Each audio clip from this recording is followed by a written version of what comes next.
Welcome to the Dirt Life Show with your host, George Hamill. Yeah. Welcome to episode 143 of the Dirt Life Show. Thank you guys very much for joining us on September 12th, 2022. We are in Southern California at the Fluid Logic headquarters in El Segundo, actually. We have a lot of good stuff to talk about tonight. Really cool products, and a lot of stuff has been happening in motorsports. Motorsports are evolving. Vehicles are getting faster. Side-by-sides now have 4 cylinders. Can you believe that? And we're going faster than ever. Racing helps drive innovation, but enthusiasts, dunes, trails, riding, all that benefits from tonight's topics that we're going to be talking about. We are at Fluid Logic, like I said, in Southern California. And sitting next to me, I have none other than Ed Jigger. What's up, dude? How are you? Thank you, George. I'm doing great. The man behind all of these ideas and helping racing. It's really cool to see that you have all of this stuff on display for us. We're going to do some demos, and we're going to do some really cool stuff. Also, sitting next to you on your left, Todd Hayes. What's up, dude? What's up, man? How are you? And you're usually the feet on the ground. Everybody sees you at the races, kind of hanging out, doing the duties, talking with the racers and stuff. So thanks for putting in all the hard work. You got it, man. Love it. It's a cool company that you guys have started here. A lot of the stuff in my mind has been really innovative. I haven't seen this in racing since I've been racing dirt bikes, most of my life, and then professional off-road. And in between, I had the opportunity to do some other physical stuff like endurance bicycle racing, long-distance bicycle racing, and I also competed in Ironman. So this is really fits the bill for a guy like me, right? And you also support some other athletes, Todd, you can say, like, Ryan Arciero is going to come on the show today. We got a couple other guys that are going to come on the show. Let's see here. Casey Curry is going to come on the show. Bruce Benquist is sitting here in the audience right now, but he's going to come on later. Jeff Proctor. And Dr. Ferguson is also going to come on and talk with us a little bit about the benefits that it has, too. I think it's all really cool that you guys are pushing this into the off-road community. It started in off-road, which is pretty unique because it's gone from off-road to the carbon fiber world of IndyCar racing and NASCAR racing, which is pretty exciting because usually technology comes down to off-road racing, not from off-road racing up. Exactly. So where it gets built from is pretty important in your guys' foundation as a company. Oh, yeah. I mean, this is the roughest sport in motorsports, certainly in my opinion, our opinion. Yeah, absolutely. I couldn't agree more. So to see it work and last here in this world, it was an easier story to tell the folks in NASCAR and IndyCar that we had proved it here in off-road racing, and then there was an acceptance level because of that. And Todd, have you seen it been accepted in the industry? Yeah, I mean, I think, we've all kind of have a passion for off-road, so we've all started our careers around off-road racing. And to see the product developed there by Ed and Austin and the original crew, and to see what it's grown into is unbelievable, right? Yeah. I mean, off-road by far is the toughest battle to conquer from a Baja 1000 or a Vegas to Reno or events like that, right? So it's great to see it start there and then evolve into IndyCar, NASCAR, sports car. Last week we sent some systems to Europe for a new Dakar vehicle.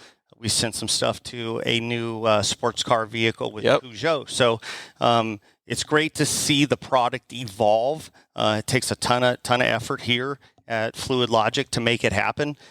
We push the engineers super hard to develop trick stuff. Sometimes they hate us, but I think, like this weekend, we were in 16 of the 26 Indy cars at Laguna Seca. So yeah, that's fantastic. And not to go off on a different business subject, but sometimes people hated Steve Jobs and he was pushing the limits, right? That's the way it happens when you're innovative like that. You have to be, you have to push the boundaries. Yeah, we're clearly disruptive. Yeah. We just are. The common thread, though, of everything we just discussed with the different drivers in different disciplines is that the driver, it all boils down to the driver, right? Yep. And his fitness, his physical fitness and his training is so key and so important. And what we've learned through this process of giving them automated hydration on demand at the touch of a button is that they're actually better in their job, better in driving in the last part of the race. Yeah. Because their cognition is up, their energy is there, they're able to recover quicker, and all of that is done simply by giving them their automated hydration, hands-free, thought-free, so they can stay focused. They get in the car, they delegate it to us, we take over, and they just get to driving. It makes it so much better for everybody. Well, you kind of stole my next thing that we were going to lead into, because I was trying to keep it a little bit low key and do the demo with Todd here. But I think it is a really cool product. So the baseline behind the product is just like what Ed said, and it's hydration inside a vehicle. And so what most people think is, you have a Camelback, or you pull into the pits and you get some water, like those types of things. And that's how I did it. That's how I did all my desert racing, but that's old school. I think that's always been the standard. I think, all racers have a problem with change, right? And we see it everywhere. At every sport discipline we go to, we're bringing something that most people don't know. They've been drinking out of a Camelback for a long time. So what we're bringing is totally different. It's innovative. You touch the button, you get your hydration. So I think that's key, and a lot of people don't realize that. So I can't wait to get into it. And the thing that I said, wanted to lay down the baseline of doing those endurance sports in my personal life is the thing that I was always taught, and I didn't know this when I was an off-road or dirt bike racer, is that you eat before you're hungry and you drink before you're thirsty. Because once you've gone past that, you're fucked. Like, you don't have a way for your body to recover. In time. Very true. And you'd be surprised how many racing drivers don't know that. Right? It's wild. I mean, we see it all the time, right? You see it in off-road racing. I think we saw, a couple athletes at Vegas to Reno get out of the car and basically collapse after the race. I think, seeing a guy like Ryan Arciero win Vegas to Reno not once but twice and get out of the truck and say, hey, I can get in the truck and go another 500 miles back is why our product is so important for the racing driver. It's really wild though. Yeah. And when I think about it, I think about at the Mint 400 this year, there was so many people, kind of similar to what you're talking about, Todd, that were getting out of the car and they were wasted. Like, they could barely stand up, right? I mean, your body fatigues in endurance sports. That's just going to happen, right? And these guys were to the point where they couldn't even stand up anymore. Yeah. You get to the point where you don't know your name. I mean, you're kind of blowing bubbles there. And the whole idea here is if we keep you perfectly hydrated throughout your event, you're going to get out of the car and feel good, like you described Ryan Arciero. You got it, George. Last week we saw Cameron Steele up at Crandon, and he's never been a guy that drank while he raced because he always had a hard time going pee in the race truck, right? However, he's going to get rid of his pee. Well, now, since he's been partnering with Ryan, the system's in his car. He's a believer now. He's drinking. He's like, I've learned how to drink the proper hydration all the way throughout the race, and it's not making me, have to take a pee while I'm in the race truck, right? So he's been able to teach his body to operate under those extreme conditions. So it's so cool to see that, man. In just a couple of minutes here, we're going to give a demo. I'm going to go through and mention all of our sponsors real quick so I can get that out of the way and we can get started. But you guys, thank you very much for joining us and hanging out. Please always know that you can join us anytime. You can slide into our DMs, but hang out with us on Monday nights, 5 o'clock. We go live on Instagram, Facebook, and YouTube. And you can always check out the show on all the audio networks, iTunes, Spotify, all the podcast networks. Anytime after that, we really appreciate if you guys share the show. Share it with everybody. Make sure that you grow the show because that's how we grow. And you guys have been doing a fantastic job, so please keep it going. We really appreciate it. And thank you, of course, to all of our fantastic sponsors. KMC Wheels has been behind us since day one. Please go down and check out some of their new products. I know that I want to put some of their new products on my Razor Pro R. You can go down to 4 Wheel Parts and you can purchase any of those wheels. And you can also check out their website. Thanks to the guys at Maxxis for joining the show. Please support them as they support us, some of the best tires in the business. Thanks to the guys over at Motool. If you need to change your oil before Camp Razor comes up here in Dune season, go grab some Motool at any of your local cycle gear or order it online at Evolution Power Sports. They have kits for your side-by-side. Thanks to the guys at Evolution Power Sports as well. Man, I can't wait to get my new exhaust and tune for that Razor Pro R from Evolution Power Sports. That thing is going to rip, dude. Get it done, George. Yeah. And then thanks to the guys over at Shock Therapy. Use the code DIRTLIFE. Buy some limit straps, a steering rack, BSD kits, tie rods, any of that stuff. Thank you guys over at JL Audio. We are going to have a show at the JL Audio booth this weekend on Friday between 6 p.m. and 8 p.m. at the Sand Sports Super Show. So if you guys are over there, come check it out, hang out. I think you guys are going to probably hang out, huh? We're going to be there. Yeah, maybe come stop by and hang out for a little bit. Thank you guys over at Zollinger Racing Products. Use the code TheDirtLife. Pick up some tie rods, some radius rods that can match up with your shock therapy steering rack. We have some really, really cool stuff that Zollinger Racing Products is going to do for our Pro R2. So thank you guys over at Vision Canopies. If you need anything for your pits, do some better branding for your sponsors and stuff, get a Vision Canopy made. And thank you to the guys over at CryoHeat. All right. So, Todd, I would really like to see how this system works. Ed's told me about it a couple times over lunch and stuff, but I've never actually seen how it works. Should we check it out now? Let's check it out. Check it out. So, all right, we're going to move some of these cameras real quick and get you guys dialed in over here. But bear with us real quick as we go and follow Todd here. You want me to stand here or you want me to go to the right side? You can stand wherever you want, man. How about that? You got it, George. All right, so basically fluid logic. Couple different ways you can get your hydration. We offer 3 different bottle sizes. Obviously, 32 and 64 are the most popular in the off-road industry. We also make a 20-ounce bottle. So bottle mounts inside the racetrack. Dairy-grade insulated tubing runs from the fluid containment bottle up to the heartbeat of the system. We call this a pod. Inside this pod is a pump, a motor, and a motherboard. Great part of this system is you can tune it to what you exactly want to take on for hydration. So you download the app from the Apple Store. You go in, you register, put in your email address, connect it to the scan barcode on the back, and then you go in there and you program it. And you tell it, I want 1 ounce of water, I want it every 4 minutes, and I want it at medium pressure. You can lock that in, and that's what your hydration will deliver you throughout the race. The great part of this system is it never delivers you hydration until you push the button that is placed on your steering wheel. So there's a couple ways to get your hydration. Obviously, off-road, everybody uses a fresh air system. Maybe Ed could hand me over the helmet, and I can show you guys a couple different options of how you can get your hydration. So obviously, in an off-road helmet, you have 2 in the off-road world. You have the fresh air port. We deliver water and air through the same connection, the same magnetic connection. Runs down through an existing air vent hole in your helmet. Runs down through the helmet. No cutting, no drilling. That's super important to know. And then it runs right to your mic, your audio mic. We install a product called the Aquacom. Envision this like a cell phone cover for your cell phone. It slips right over the mic, and then the 4 mil water line connects into that, and that's placed right here at your mouth. You race, it illuminates on the steering wheel. Hey, Todd, it's time to get your hydration. I hit the button. It delivers me 1 ounce of water. That will be continuously done all the way through the race. If you have to get out of your race car to change a tire, you're tired, you get back in, you can press the button at any time and get as much water as you want. A Vegas to Reno race like Ryan Arciero just won, 64 ounces. When he gets done, he has a half an inch of water.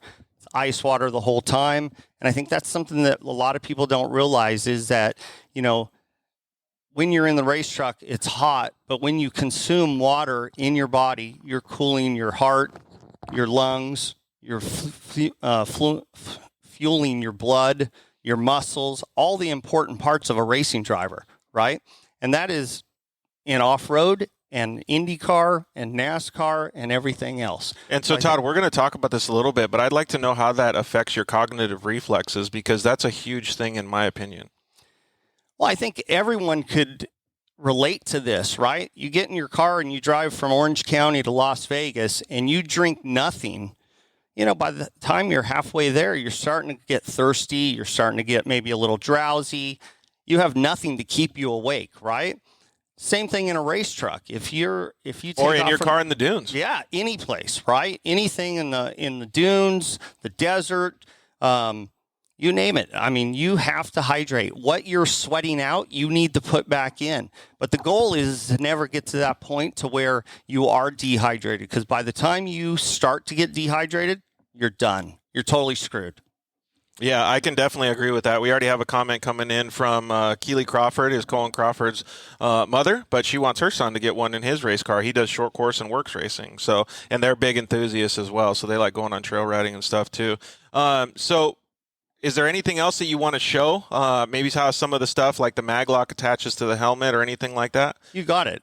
Yeah, Ed, grab that mag lock and show them how the actual connection Why don't you give works. it to Todd, because the cameras are still on him. So You got it. So the business here at Fluid Logic started with the magnetic connection and mag lock, right? This was what started the company. Ed did a great job saying, hey, listen, I need to get air to myself, and there's no quick way to do it right now. You have a port, you push on a rubber hose, you're out in the desert, you get out, you change a tire, you got to get back in, you got to put the hose on. The great part of this is it's not only delivering you fresh air, and in this case, with Fluid Logic, it brings you water, but it's also a safety issue too. You're out there in the desert, you're out there by yourself for hours on end, and if you flip over and have a crash, the most important thing is get out of the car ASAP, right? And with this connection, you can shake your head and pull it away and exit the race car, right? And that is probably one of the most important things that Maglock and Fluid Logic bring to a racing driver is the safety part of it. Yes, hydration is fueling you and keeping you going, but let's all remember that in off-road racing, like I said before, you're out there for hours on end, and there's no helicopter chasing the guy in a 516 or a 10 car. And having this product could be the difference between surviving a crash and not. yeah, exactly. So I think that's something to touch on. And so Andrew has a couple comments that just came in as well. Yeah, from Hostile Inc. Why don't you put the mic a little closer? Can you guys hear me? There you go. From Hostile Inc., hydration is so key. The Fluid Logic system is so key to performance. Yeah, it's pretty cool to see that. Is there anything else that you want to talk about before we kind of get into the nuts and Todd? bolts and talk with the racers? Yeah, let's show the way the bottle gets released so you can quick change the bottle. You got it. So in a pit stop, a lot of these trophy truck, 6100 trucks, class 10 cars, depending on the size of the bottle, they may be running two guys, right? So one guy lives off his makeup of his drink. He may drink Gatorade. Oh, right? with different electrolyte mixtures or whatever. You got it. Whatever he wants to put in the bottle, he can. And then when it's his time to get out of the car, quick release bottle out of the car, new bottle in, plug it in that quick. It takes 5-10 seconds to change the bottle out. Every driver's different. Some guys want plain water to start, and then they want something to keep them awake at the middle of the night. Yeah. That's fantastic, man. Yeah, it's cool stuff, man. All right, and so what I'd like to do is, Andrew's got a couple more comments, but I'd like to also invite people to comment in and let us know if they want to see some more of the system as we talk about it with the racers as well. Yeah, we have one from Caliboy Aztec. I'd love one of those for my program. Caliboy, if you could hit what up your program is. Yeah, hit up the Fluid Logic guys. Do you mind if they hit you up through Instagram? No, that'd be great. Oh, that'd be terrific. Yeah. And also, we have Trophy Burrow who just joined. Shout out to him. Perfect. And then we have Ryan Arciero waiting to go live with us. All right, let's move these cameras again, and then we'll get everything going. Austin that helped develop this product is by far the best guy to give the demonstration tonight. But he had a hot date, so he had to. Oh, that's how it goes. He had to pack up early. I see where the importance comes in, man. Tinder is his best friend. That's all right, though. All right, you guys ready to let Ryan in? Yeah, why don't we get Ryan Arciero in so that way we can talk with him a little bit about how he actually uses the system in his car. And one of the things that I want to address though too is I want to put a bunch of emphasis. This is not just for racing. Like this is really to help people. I actually saw a post on. Oh, here we go. Here's Ryan right now. Ryan Arciero, what's up, man? How are you? You guys got me okay? Yeah, it looks like we do. Perfect. You can see my beautiful face. It looks like not that beautiful, Ryan. it looks like you might have a slow internet connection. I don't know if you're on Wi-Fi, but if you are on Wi-Fi, ditch out on the Wi-Fi and just use your cell phone. And as Ryan kind of figures out his technology stuff over there, now? It looks like it's still pretty bad. You're more than welcome to log off and then log back on and just do it with no Wi-Fi. Okay, We have a comment. I'll do that. Hold on one second. Okay. Go ahead, Andrew. We have a comment from Trophy Burrows saying, "I want to see the fluid pass into the air hose, please." Yep, we can do that. Okay. So the let's take a look at it this way. Camera right here, right? Yep. So inside your maglock, it's now a coaxial maglock. So now there's air and water going through the same connection. So inside your air hose is a water line.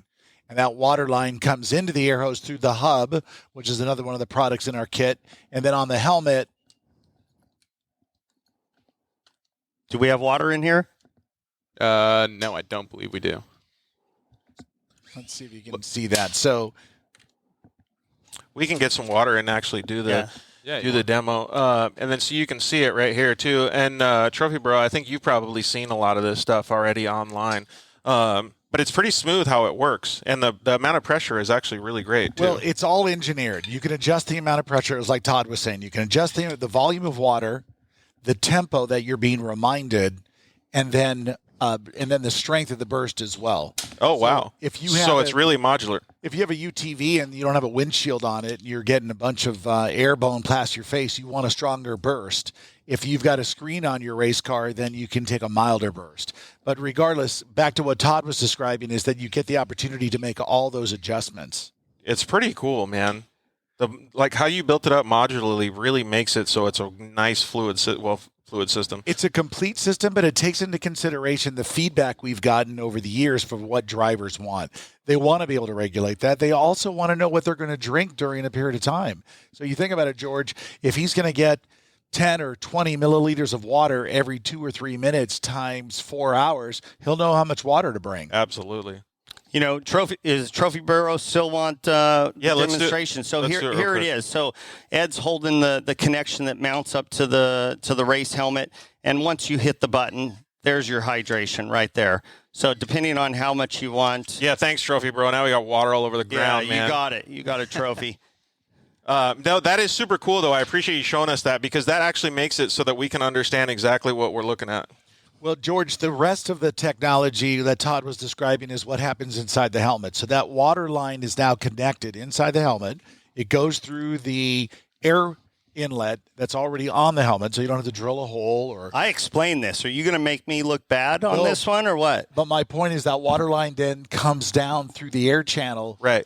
Then to the Aquacom, and so that's what you're drinking off of. So I guess the point I wanted to make is that connects the path, right? Then when the maglock is connected, then the pathway to your mouth is connected. We have Ryan on with us now. Okay, cool. Well, hopefully, good job, Ed. Hopefully, we can see him a little bit better this time. Is that better for you guys? Yeah, it looks like it is better. We got a little lag on our screen over here, but yeah, thank you for doing that, Ryan. We really appreciate it. No worries, Joe. now we lost audio because he doesn't have enough of a connection. Ryan, it must be the gates around your house that is causing the disruption. Yeah, exactly. Jeez. Can you hear us, Ryan? I can hear you perfect. Okay, cool. All right, yeah, we got you now. So once again, thank you very much for joining us. One of the things that I wanted to talk about was I want to lay down a little bit of a backstory here. First of all, Ryan Arciero, for anybody that does not know, is one of the most winningest drivers in off-road, period. He comes from a long lineage of fantastic off-road drivers in his family. If you look at the truck behind us, that's Ryan's truck. Yep. In fact, I was going to make a little joke, and I was going to sit in there, and I was going to say, usually he doesn't let people sit in it, don't show it to him. I was going to tag him on Instagram. Yeah. I'm having some issue. You guys keep breaking up, and it's not me on my side, so this sucks. So I want to make sure I can hear everything you guys are saying. So we'll get through it. Okay. Well, yeah, let's try to navigate through it as much as we can, Ryan. But yeah, Ryan is one of the most winning drivers in off-road. And Ryan, one of the main questions that I wanted to ask you was before you started using the Fluid Logic system, how were you hydrating? I had two of the 60-ounce camel packs I had in the truck. I drank a lot of water. I sweat a lot, and I realized how important hydration was to me and to my racing efforts early on, because I do a lot of cycling. I do a lot of mountain biking. I do a lot of road cycling, and hydration for when you're riding, especially with the group of guys that I ride with, it's absolutely critical. And you can't put your body in depletion early on. So I kind of took a page out of my training playbook and brought it into my racing playbook. And so I was using two 60-ounce Camelbacks. It wasn't the cleanest system, and I had a hose I drilled into my helmet and I put it into there, and it was one more connection that I had to connect and disconnect in my race truck, and for that I didn't like it at all. Yeah, it's pretty crazy how much actual effort goes into all of it, though. Like, whenever I think about it, I think, well, thank God that this system exists now, but I didn't even do that. Like, that was way ahead of what I did. Sure. Like, I just waited till I got to the pits and got some water. Right. And that was really annoying, I guess is the right word, for me, because I was so used to having hydration all the time when I'm doing long distance events, right? So I'm just drinking and eating the whole time. Well, and then all of a sudden I got to wait. I'm like, what the heck? Right. The Journal of Science says if you want to stay optimally hydrated, drink consistently. Don't stop. Exactly. And you can't do that when you're going through all of what Ryan was describing or what you were describing. You've got to be able to delegate it to the system and then let the system take over. Hit the button every time the light goes on, and it'll take care of you. Yeah, exactly.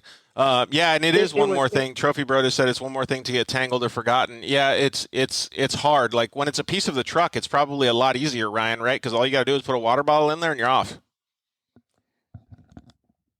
No, 100%. I mean, what Ed has come up with, the system itself, I mean, obviously the system works flawlessly, but how it connects, like you guys were saying earlier, that's one of the biggest things. One, the ease of how it connects to your helmet, the ease of installing the units in a race vehicle or in a UTV or just a play toy, and the ease of being able to use it. It's they thought of everything, and for us in a racing environment, I want to have the least amount of cords and cables on me, but I also want what I want, and I want my hydration, and I said once again, I know how important it is to the success that I see on the race course is how I hydrate. And a lot of people might say, well, that sounds like, it's a small part of it. I think it's a huge part of it, because at the end of the day, I want to make sure that I'm as sharp mentally and physically at hour 7 as I was at the beginning of the race at hour 1. And the only way you can do that is to make sure that you're hydrated. And I can tell you, Ryan is definitely one of the most detailed-oriented drivers we work with. I mean, he's relentless. I mean, if he needs an O-ring, he's calling me, 3 weeks before the race going, hey, where's my O-rings? Where's my O-rings? And that's really good to have, right? We want our drivers to be passionate about what we're selling. And when we get to work with these guys, they give the system equity to everybody else that's buying it. Well, yeah, and let's talk about that for a second here. So, talking about purchasing and stuff like that, the cost is what it is because it's an intricate system. And I think that what people need to understand here is, for me, I would put this ahead of getting wheels for my car, let's just say, right? Because I understand how important it is. But where's Ryan, maybe you could give a little bit better. I don't know if he's still on, but you could give a little bit better understanding of how important this is in your race program, so that people can understand where they rate it in what they need to do with their race car if they're doing a new side-by-side build or something. Oh, I think it's one of the most critical parts. Obviously, you got to have a good team. You got to have a great race truck behind you, great components in there, great guys working on the race truck, or just even in your play car. Great team behind you, great navigator, a great driver. And there's all these elements that need to come together for you to succeed in our sport or in motor racing in general, not just desert racing or off-road racing, but in racing in general. So, and the hydration part of it, to me, it is critical, and it is one of those steps that needs to be put on the top of your list as a driver, and check off that you have the proper system there. And a lot of people just braze over it and don't think about that. Yeah, and we're talking about it in a racing for those context. that are actually racing. Go ahead, Andrew. We had a comment come in, Ryan. Yeah, from Desert Squadron, he said, especially for long races, most mistakes happen towards the end because you're tired/dehydrated. This seems like it could help reduce the amount of mistakes in the long run. Yeah, so Ryan, let's speak to that, please, and let me know or understand how my cognition would be improved by what you've seen. Now, what we're doing in off-road racing and endurance racing, and any endurance racing you have in motorsports, we're in that truck in some of the harshest environments in the world for hours and hours and hours and hours on end. Vegas Arena was just under 7 hours of racing, and leading up to triple-digit heat, ambient outside. Now sit in the race truck with your race suit on, with your Nomex underwear underneath that. You have your racing gloves, your racing shoes, your head sock if you wear one, which I do. Your helmet, full face helmet. You are sweating. Your body's depleting what it needs. When you start that race, of course, you're fresh. You had a good night's sleep. Hopefully, you got good food in you. You got good nutrition, and so you feel great. As your body starts depleting those fluids as you move on it, and it's more than water. You have to have something more than water. Your body needs it needs carbohydrates, it needs protein, it needs electrolytes. You need to replenish that. And if you don't, your mind and your body you'll start losing it. When I say losing it, you start losing that edge. Your brain is not working and functioning like it did at hour 1 when you're at 7. Yeah, absolutely. And so what happens when your brain's not functioning? Your bot. Go ahead. I've actually had a couple conversations, and this is more in a medical context, but it's the same context that Ryan's talking about now. I have diabetes, so my blood sugar would get low. I would carry Skittles in the car, and I would eat them if I needed to. In this case, I could put the right amount of sugar in there so that I can understand as I go through the race. And I'm a big carbohydrate and electrolyte guy. That's what my body eats when I'm doing long distance events. I eat peanut butter sandwiches on the bicycle while I'm going, right? Like just all of those things. But you're saying, Ryan, that we can put this in a bottle? Absolutely. So I use Hammer Nutrition for a lot of my stuff while I cycle. Yep. Yeah, you could run supplements through the system as well. The only thing we say is make sure you clean it out. But it's like Todd talked about earlier. You'll come into the pit after wanting fresh water from the start. But if you're going into the nighttime, or if you're starting to get tired, you could call ahead and tell your pit that you want something with electrolytes, something with sugar, something for your brain. Oh, because they could change the concoction during the middle of the race if you need it, right? Absolutely. You pull into the pit. George looks like he needs some sugar. Let's switch out the other bottle. And you've told them that in advance. You're saying, I'm going into the night, give me some Hammer Nutrition. Filled it up halfway full of ice. So, and this works for anybody too. So we have a young girl. Her name is Bella Burchard. She's starting to do desert racing. She's was doing short course racing and things like that. And she's a new diabetic, and she keeps really good control of it. But she's always scared when she goes out there, and her blood sugar fluctuates a lot. So this could be a really good solution to help her as she branches into desert racing.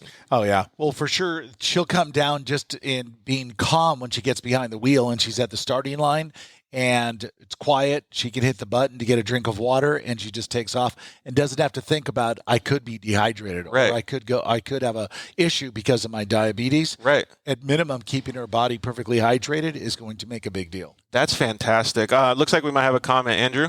So Trophy Burrow asked about if drivers are using electrolytes. I think we covered that one. And Desert Squadron wants to know, for those that run Gatorade or an electrolyte mix, how hard is the cleaning?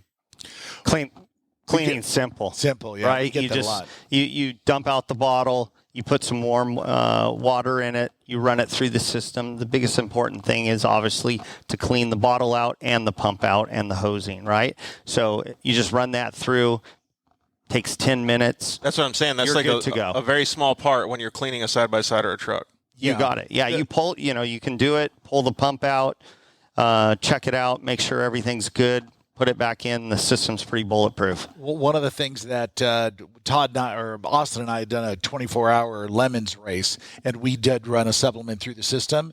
And the key is to do exactly what Todd said, but also run it through your helmet. So you don't forget the water line in the helmet, and you don't forget the water line going through your aquacom. Yeah, so you make sure you flush the whole system. Whole system out, because there is a check valve in the system that makes it really nice as well. So there's a check valve down by your mouth. So when I get out of the car and the next driver gets in the car, it's not dripping water on me. And all that is done through a check valve. And those check valves are finicky if they get gummed up with sugars, but you can clean it out very easily just at the end of the race. Yeah, right on. George, I think there's something really good to also touch on is that it's not just for drivers, right? The co-driver is just as important nowadays, yeah. Right? With, the level of racing, the pre-running, notes, all that stuff. If the co-driver is not as good as the driver, the combination's not going to last. So I think that's something that's important too, that, we do see people out there and it is an investment to have hydration in the car. But at the end of the day, hotels are expensive and fuel is expensive and tires is expensive. If you don't look after your body, your health is expensive. It doesn't make sense, right? You're going to spend all that money to get to the racetrack to, hopefully have a good time and finish the race and get a trophy. But if you don't take care of the body that's behind the wheel, are you really doing justice for your race program? That's exactly why I wanted to bring up the importance of it when I was asking Ryan about that, because to me, it's more important than any of that stuff. I mean, I've been through a bunch of shit in my life, but the fact is that my health is number one no matter where I go, right? So I'm even thinking about putting this in my play car, my Pro R play car, because we do go on a lot of long rides, right? And I'll take a couple Gatorades and stuff, but I couldn't tell you probably 80% of the rides that I've gone on, we always want to go play more, and I always run out of shit to drink, right? Like, it's always like that. So why not have this extra piece in the car to help me? Yeah, and in 10 minutes, your bottle of Gatorade or your bottle of water is warm, right? You're in the car. It doesn't matter if you're in a race car or a UTV out in Barstow having a good time, running some laps and enjoying yourself. It's warm in the car, right? If it's 30 degrees outside, it's still 60 degrees inside. The water gets warm, and nobody likes to drink warm water. So that's one of the things that I was trying to see if we could ask Ryan is, so Ryan, what has been the biggest difference that you've noticed in your performance as an athlete and as a driver inside the car after changing over to the system? Like when I used to use the camel packs, I would take really big sips of water, and I would go through both of those camel packs, and because I sweat a lot, anyways, so I kind of sweat like a we pig know anyways. that, Ryan. Yeah, I know, Todd, I do. So I can't hide that. But I also had to go pee a lot, and to Todd's point earlier on, which was an issue with Cameron Steele, was the fact that obviously he had an issue trying to pee. And I tell you, since I started using the Fluid Logic system, I don't drink as much as I did before, and I feel 100% better at the finish line than I ever have before, and I'm not peeing nearly as much, if at all. During that's wild. The race now, which I think is huge. It's equilibrium. One thing it is. It's insane. It's all everything you think opposite of. When you think you need to drink a lot of water. So, like what Todd was going over, like how you set the system up is I'm very anal when it comes to like how much water I get, how often I get it, and the pressure on it. And to me, that's super important too. But it's so easy to be able to do that on the app. And I'm just taking little spurts of water, and I do mine every 4 minutes. I feel that works perfect for me.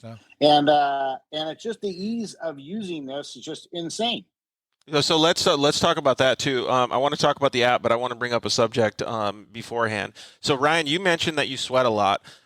Since I have a spinal cord injury, well, 3 now, but I have my spinal cord is not what it used to be, and this actually is something that qualifies for an organization that you help support, Warfighter Made. Yes.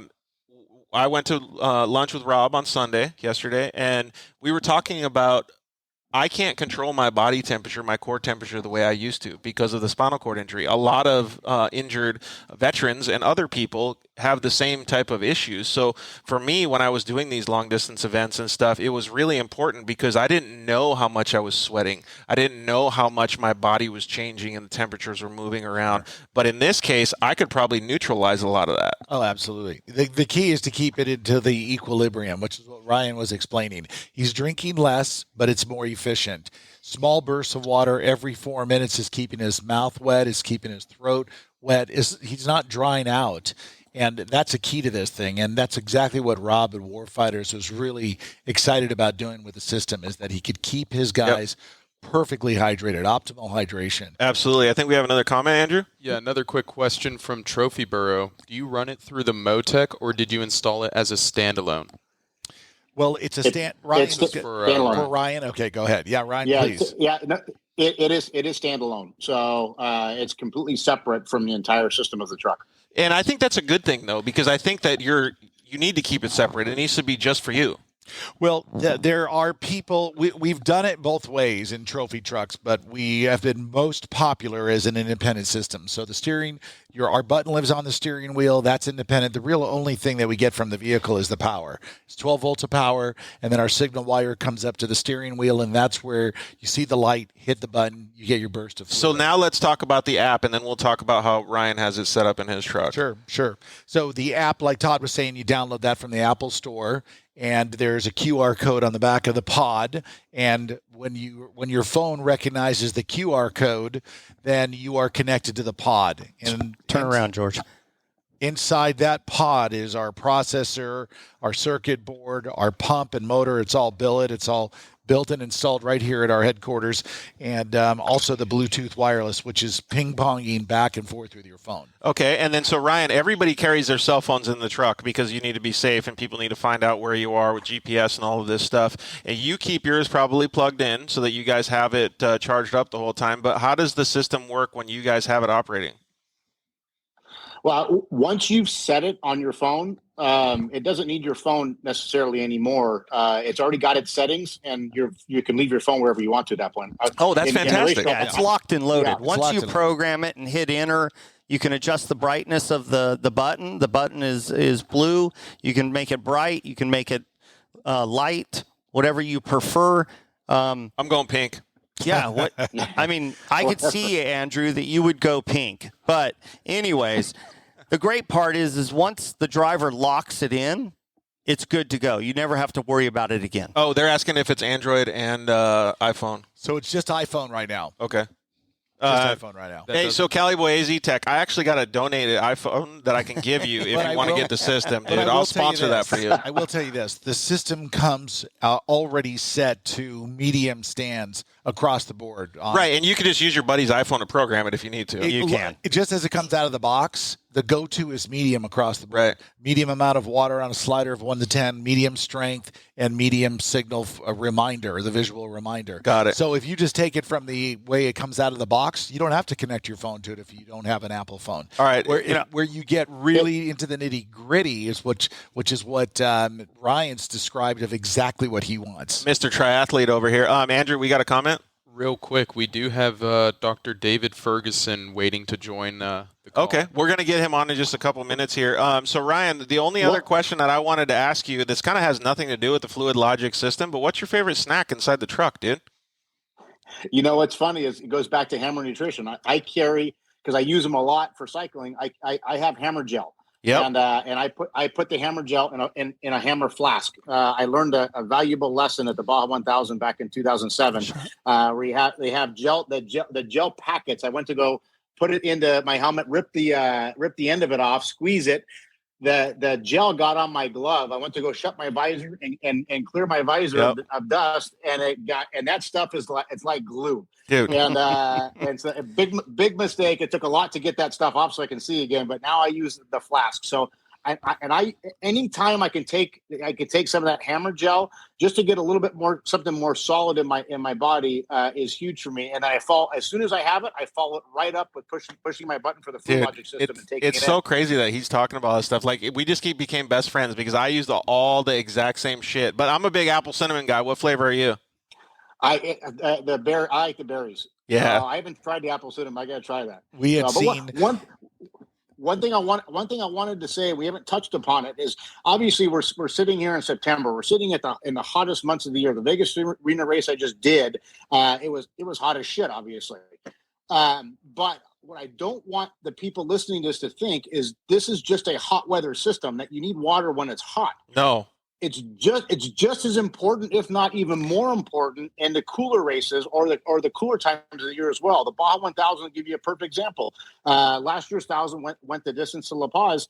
We have the system in Cameron Steel number 16 truck we put in there. I was in that truck for 11 hours. And most of the time in the weather was not hot at all. So I wasn't sweating, but you still need to replenish fluids in your body. You're still working. So it's just as important in the cooler races, and I want people to understand that as well. Yeah, and don't think that your body is tricking you because you still feel good because it's cool out. It's still the same. Your body's still getting tired. Oh, absolutely. 100% agree. I think also one Absolutely. thing to touch on, we talk about Trophy Truck and everything Ryan does and stuff.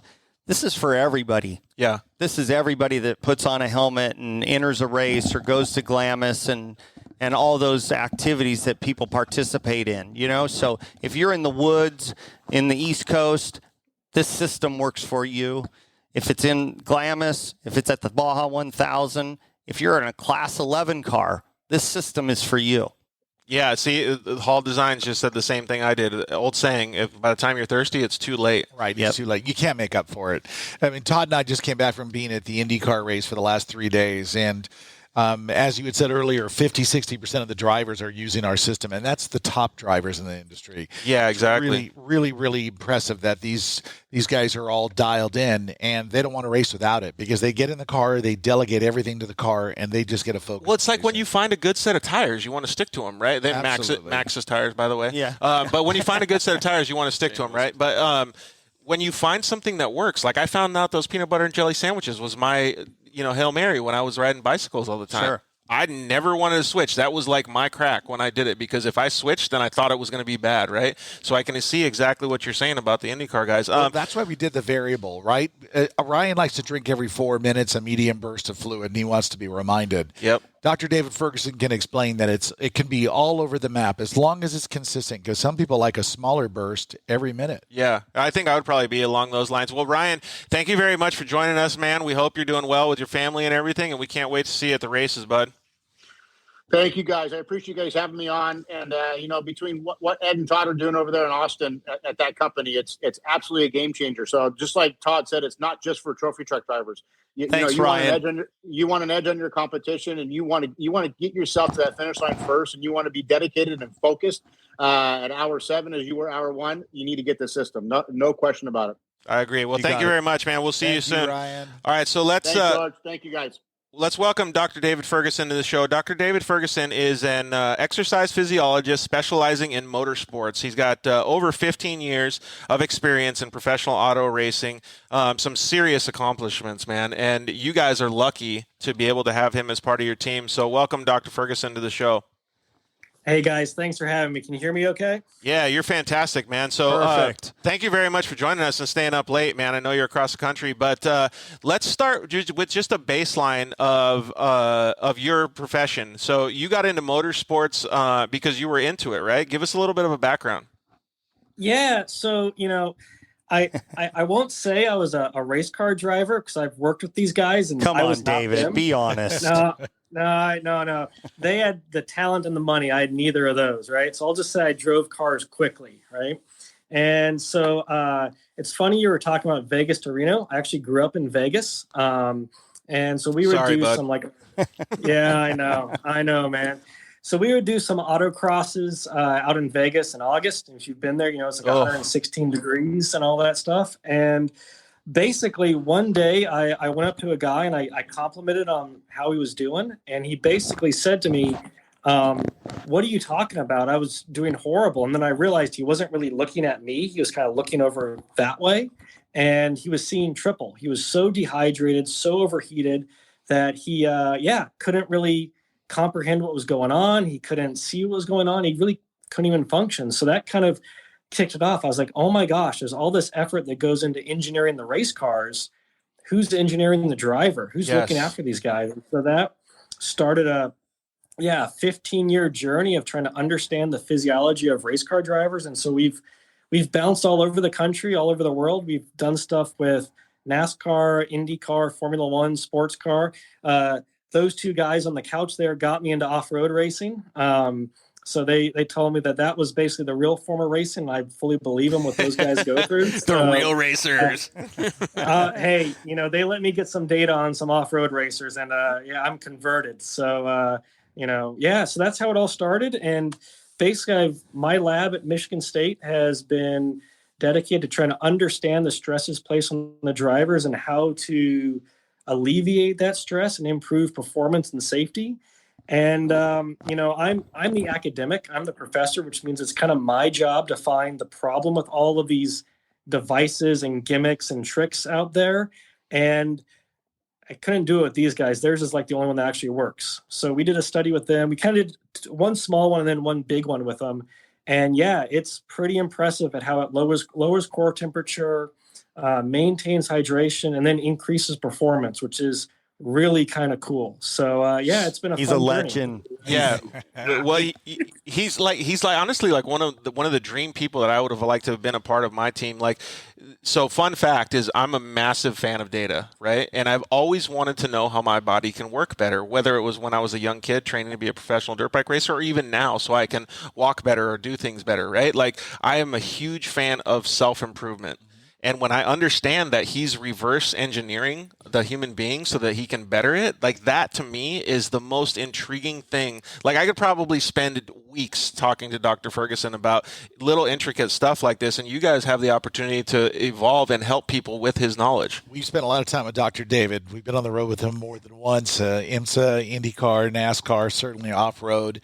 And, my ears are always open because he's just a wealth of knowledge. He just is. So he's taken what we've developed and taken it to the next level, and there's a plan for him to take it to another level. Oh, okay. Well, that sounds cool. But all right, so let's use me as the baseline again. Dr. Ferguson is sure. Give me a little bit of an understanding of what I would be experiencing just waiting till I get to the next pit stop to drink a bottle of water. Sure. So first off, you're not really going to know you're that dehydrated. You might feel tired, you might feel hot, you might feel uncomfortable, but you're actually going to think you're okay. And that's kind of the first problem, is you're not really going to know how dehydrated you are. So you want to kind of play a game? Yeah, let's do it. The next pit stop? Let's Please. play a game. All right. So how much force does your brake pedal require to press all the way down, max pressure? I'm going to say 8.9 pounds. 8.9 pounds. All right. How many times do you think you're going to press that before you get to the pit stop? Pit stop to pit stop, how many times do you think you're going to have to hit it? 6,900. 6,900 times. All right. What if I told you that you would screw that up half the time?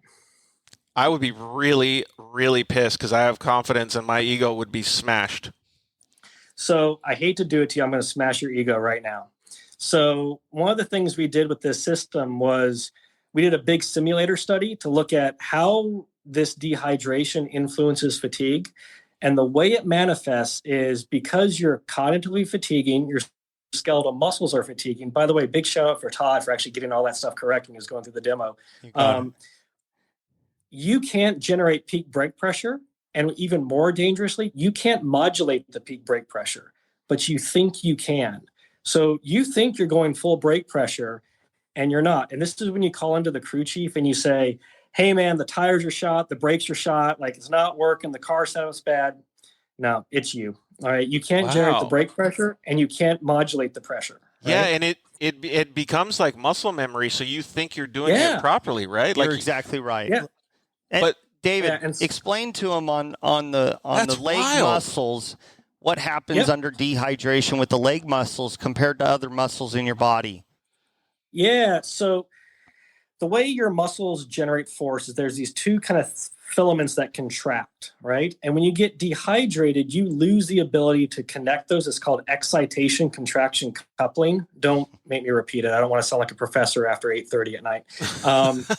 So you lose the ability to do that, But there aren't any sensory nerves in your skeletal muscle fibers, which means you're not telling your brain that you're not getting peak force, right? So as you go through this, you're going to slowly lose your ability to generate peak brake pressure. But you're a professional driver, you're a pro, you're not going to crash the car, you're not going to flip over the truck, but you're going to lose time. You're probably going to end up tearing up your tires. And if we take this to like an IndyCar circuit where braking is everything, you're going to generate understeer and slide the car off the track. So it's kind of this really unique observation. And what's great about it is just that consistent microdosing of hydration that the Fluid Logic system gives you. It covers all of that. So that is so wild to me to even think about. Like, as a human being, like, first of all, when I got into off-road racing, I was fit. I just did an Ironman. I did all these, like, I was good, right? Right. But now that I think about that simple thing, like, I already figured out in my head probably 100 mistakes that I made at Wild Horse Pass in one short course race. Sure. And I think too, with the amount of UTVs that now are going quicker and quicker, the brake packages are not great on most of the equipment out there. So having ultimate brake pressure and being able to go from point A to point B, point A to point B, from turn to turn is super important. Well, this game is just about brake pressure, but we're talking about the steering wheel. We're talking about everything. And some of these races are now only being won by 5, 6, 10 seconds, right? Yeah, over 2 days of racing. You got it. So this, what Dr. David's talking about, is not just pavement racing, it's all racing. That's wild, man. Okay, so it looks like we had a comment come in. Is there a way to, from Kingpin Motorsports, is there a way to monitor yourself or to know how often you'll need to actually drink? Yeah, Fluid Logic. Well, what's the baseline? If I get the system, what do I do to know what I need? Like, what do I do to understand what my body needs? Well, you can do it one of two ways. You can either dial into the system and ask it to alert you every minute, like Ryan was saying 4 minutes. We have drivers that like to get hydrated every minute. Yeah. And you start to figure out what works for you. You can hit the button anytime you want. But as far as programming it so that it alerts you, once you figure out what you like in being alerted, how often you want to drink, then you set it to that. Got it. Okay. So it might take a little bit of time to get used to it. You go out testing and you kind of do it. You know how it is. All race car drivers like to dial in their equipment. This is just one more thing to dial in. Yeah, that's cool. Okay, so we have a couple more comments and then that I have over here on Facebook, and then we'll get to you, Andrew. Actually, so what's the rough cost of the system? Rough cost. So two models, Flush 360 or coaxial system. Flush 360 is $1050. And the Flush 3 coaxial system is $1199. So right there in the market for a team. I mean, a set of tires nowadays is $2,000, $2,500. So dude, that's UTV tires, though, man. Okay, yeah. So I'm not telling you anything new. I mean, people do look at it and go, "Wow, I could buy a bladder and drink out of a hose." Yeah, you can, but you're, like I always tell people, you're spending all this money to get here to do this. Why not invest in the complete package? I'll tell you a quick story. This is dirt related, I know this show's mainly dirt, but I talked to Ganassi Racing on a sports car, their Cadillac car, and he's like, "No, I don't want to put it in the Cadillac car." I'm like, "Hold on a second. You have 10 engineers up in the front of the trailer trying to figure out how to go to a 10th quicker." Right? You're spending thousands of dollars a day. You can invest in this system for 2 of your drivers, and there's a good chance that you're going to pick up 3/10 in the last quarter of the race. Right. And he looked at me and he's like, "Damn, Todd, I never thought of it that way." Exactly. I'm like, that's the way you need to think about it. And that's what's happening in the world of motorsport, from dirt to pavement, is people are now starting to look at Fluid Logic for additional lap time. We had a win this weekend in IndyCar. Yeah. So we won this weekend, so that's great. That's awesome. We had a couple more comments. Andy DeSoto said totally worth it. And then let's see here. Sean Lindbergh on Facebook said, "Is there a way to know how little or much you need to drink?" I always tell pavement people, hit the button. If they don't want to program it, hit it at the start-finish line. Take a little sip. You can just do it every lap. Yeah, just do it every lap. Just wet your mouth. The goal is to keep your body hydrated, right? if you're thirsty, you take a bottle of water like me and, you drink half of it in one gulp, This is to keep your body, whatever you think you're sweating out, you're putting back in, right? Right. Every 2 to 3 minutes, you're pushing, you're up on the wheel, you're going as hard as you can to that next pit before somebody else gets in. You may want to take, something every 3 minutes. Ryan told you he sweats a ton. He does it every 4 minutes. He takes about 2.5 milliliters of water, which is not a lot. It's just enough to keep his mouth and his tongue wet. So, two things is, first, I want to make a comment that if you guys do entertain one of these systems in your vehicle, just go ask one of the drivers. There's tons of guys that run Fluid Logic. You can look at their Instagram page. You can see all the drivers, or send a direct message to the Dirt Life, and we'll connect you with somebody, and we'll see if we can help, and you guys can talk with those drivers directly. But Dr. Ferguson, what do you usually suggest to people, or what would you suggest to me if I'm putting this in my car and I want a little bit of a baseline? So if this was your first time, you're going to have hydration in the car. This is the first effort. I would say, why don't you start at about 25 mil, maybe about 35 or 40 mils every 2 minutes, or you could go every minute. You don't really want to do anything less than a minute of drinking. It's just going to be too monotonous for you, right? The every 2 to every 4 minutes is a great starting point. If you're a bigger guy, you can probably take a little bit more fluid every time you press the button. If you're a little bit smaller, you can go a little bit lower. But, all the stuff that we did, the pilot trials with this stuff, 25 mils every 2 minutes is a great place to start. I saw a lot of comments kind of come up about how much should you drink? How much should you take? A really good place to start is 10 milliliters of fluid per kilogram of body weight. So if you're like me, you're 150 pounds, that's 70 kilograms. If you multiply it times 10, that's 700 milliliters of water over a course of an hour, roughly, right? And so it's kind of a nice starting point. There's some really high-end equipment that you could get to measure that, figure that out. You guys don't need that. 25 mils every 2 minutes should get you there. That's really good advice, too. So that's a good starting spot for when I get this installed in the Razor then. Well, what has been some of the biggest things that you have seen with drivers after they install the system and their, I guess, cognitive reflexes or cognitive function?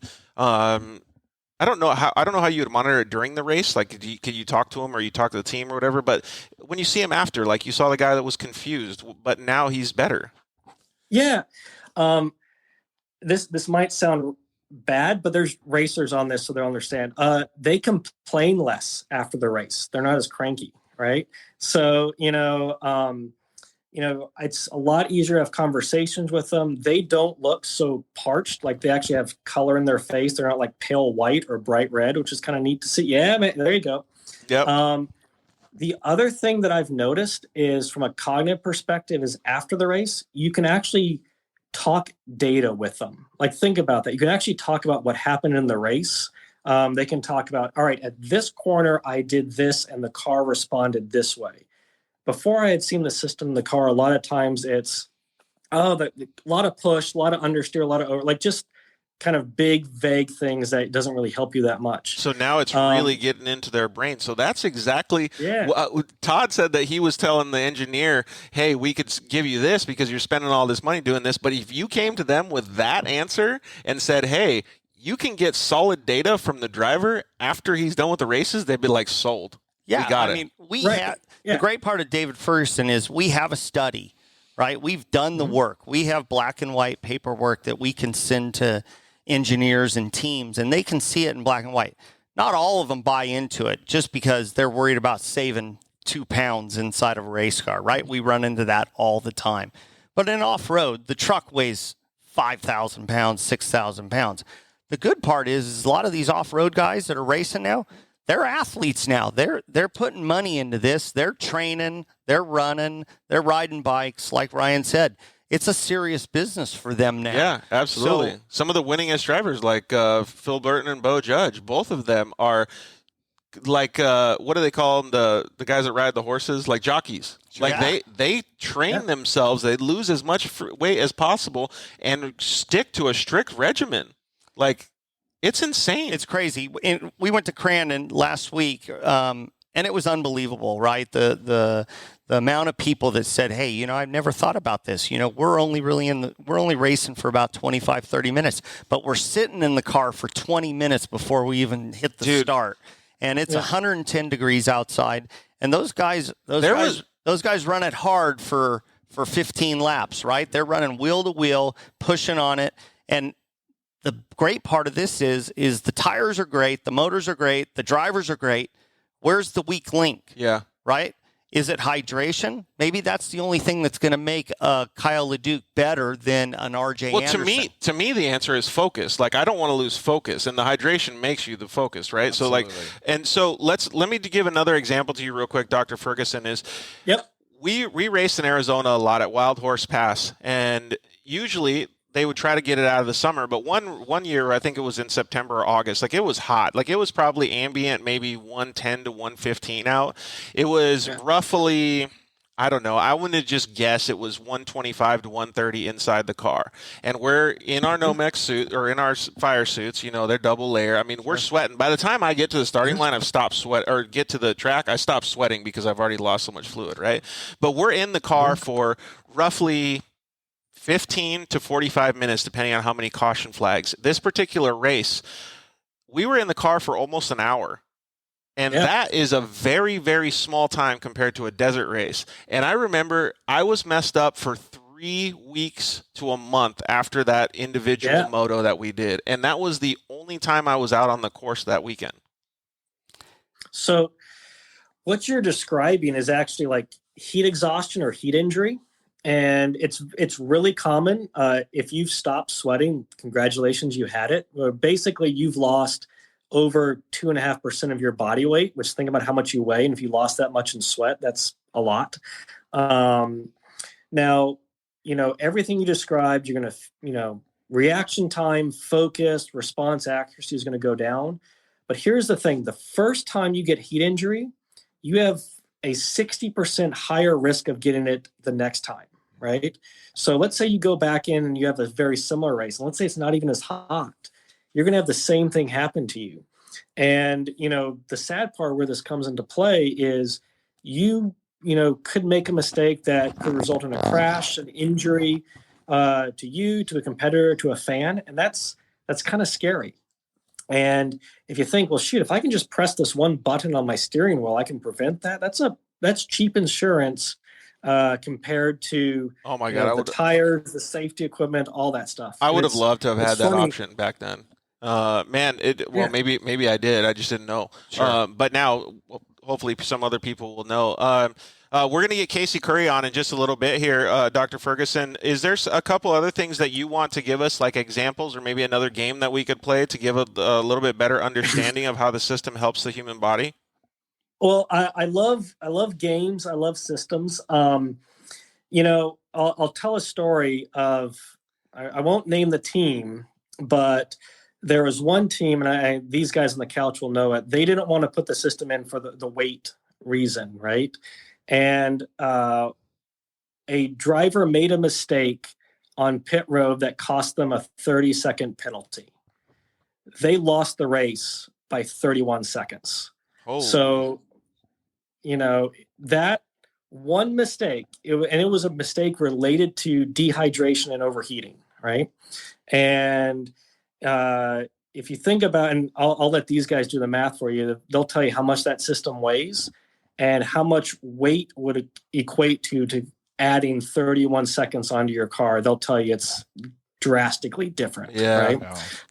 It gets to the point where teams that are concerned about weight can have a conversation with us to understand that the weight you put in the car is equal to the amount that you're going to drink throughout the car. So go back to David Ferguson's description of 25 mils every 4 minutes. Well, there's math there. There's science there.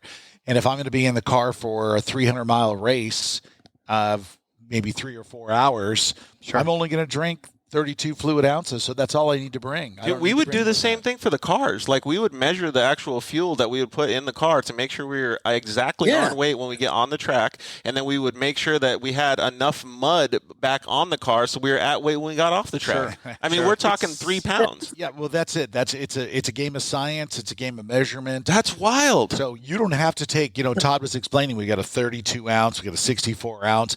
You can fill a 64 ounce up with 40 fluid ounces of water if that's what the math tells you that you need, and then just stay judicious. Stay to the tune of science. Every time the light comes on, you hit the button, 25 mils. Don't drink more, don't drink less.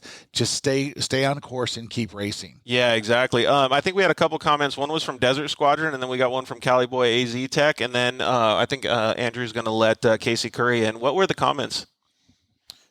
From Cali Boy Aztec, make your co-driver lose 2 pounds. Yeah, perfect. Yeah, you can run the Bo Judge and Phil Blurton program, Cali Boy. And then there was one from Desert Squadron, I think, as well. Comment. Yeah, I wish I would have known all of this growing up playing hockey. I would lose 5 to 10 pounds in water weight every game.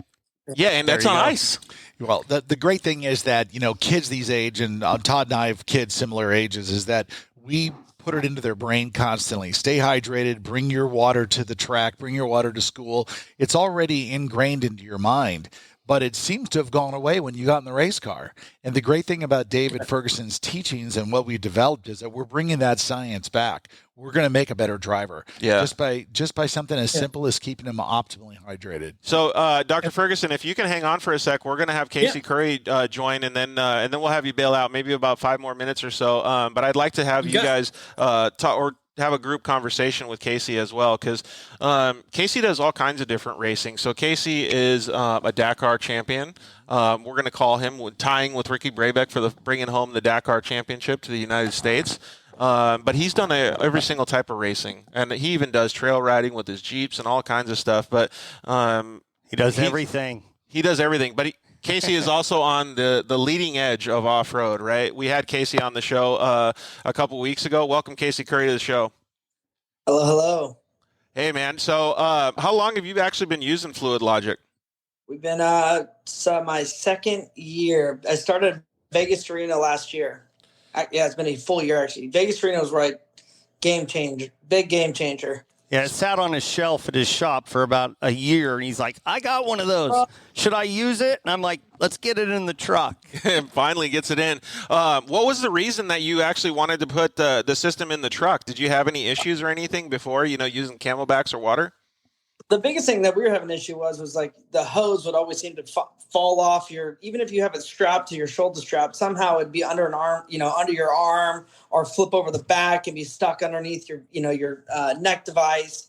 But it like when you have that 30-second break where you're allowed to, you can drink with the time given, you can't find your hose to even get a drink. So yeah, you get back to the pits and it's burnt on your exhaust pipe or something like. Yeah.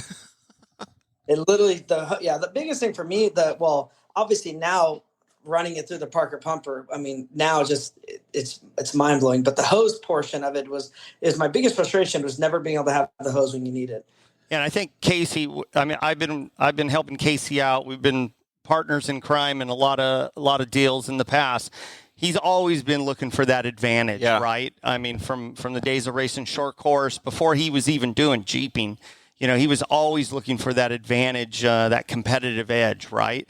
And now with the trophy Jeep and I didn't get to him with the UTV, but I'm sure he's not done racing UTVs and Dakar and things like that. So hopefully he brings me along for the next trip, but he's always looking for that advantage. And I think he found it with Fluid Logic. So Casey, you've always been physically fit and stuff with all the stuff you've been doing, bicycle riding, dirt bike riding and stuff. But when you started using it, were you seeing some of the benefits that Dr. Ferguson has talked to us about before, like better cognition and focus and reflexes? Oh, 100%. When you get to a race like Dakar, or even like, Vegas Arena or Ball 1000, once your body goes into any form of dehydration, like the mental clarity and everything else is out the window. And at that point, it's just a fatigue thing. You don't know at what point your body's going to go into that mindset of not being able to focus at 110%. So for me, I mean, that's where, staying hydrated is always important. I do know from training and riding dirt bikes over the years, like I do know how important it is. And like, now having the ability to stay hydrated all the time, and and having it not be that super muggy warm water in a bag. Yeah, dude, then it tastes like plastic. God, I hated that so much. But Dr. Ferguson, so again, using me as the example, how would I know, or how would Casey know? You guys talked about muscle memory, and you don't know if you're hitting the brakes, or you do think you're hitting the brakes hard enough. How would I know that? Like, how would I be able to understand that I'm fatigued, or my cognitive reflexes aren't 100%? So the truth is, if you're dehydrated, you won't really know that. You're not going to have a switch that goes off that says, oh, I'm dehydrated. I'm not going to generate brake pressure. I'm not going to be able to modulate it. And that's kind of the danger of it, right? Now, where you'll figure that out is kind of like what Casey was talking about, is you have the right system now and you're drinking it and you're getting hydrated. You might run the same race or the same, kind of setup, and you're like, oh, car's handling a lot different now. I'm feeling really good. Car's feeling really great. This feels great. Wow, this thing's got a rocket ship in it now. This thing, drives on rails. And that's kind of the beauty of it. Ask any racer, tell them that they will have compromised performance, but they won't know it. Ask them how they feel about it, and then ask them if you could give them something that would fix it. Would they take it? Dude, that's a great sales pitch. I'm putting that in my book right there.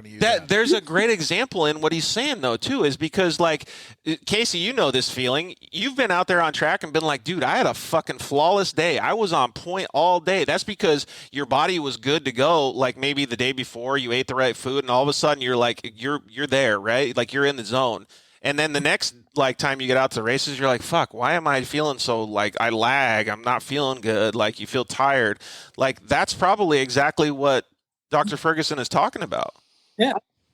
Well, for me, the car is where it comes into play, because, just like getting dehydrated and having a tough, shitty day in the desert sucks. But when you have to do it 14 days in a row, like, dehydration really becomes an effect on, the following day, right? When you sleep bad that night, because now your body is trying to recover, so you don't sleep good.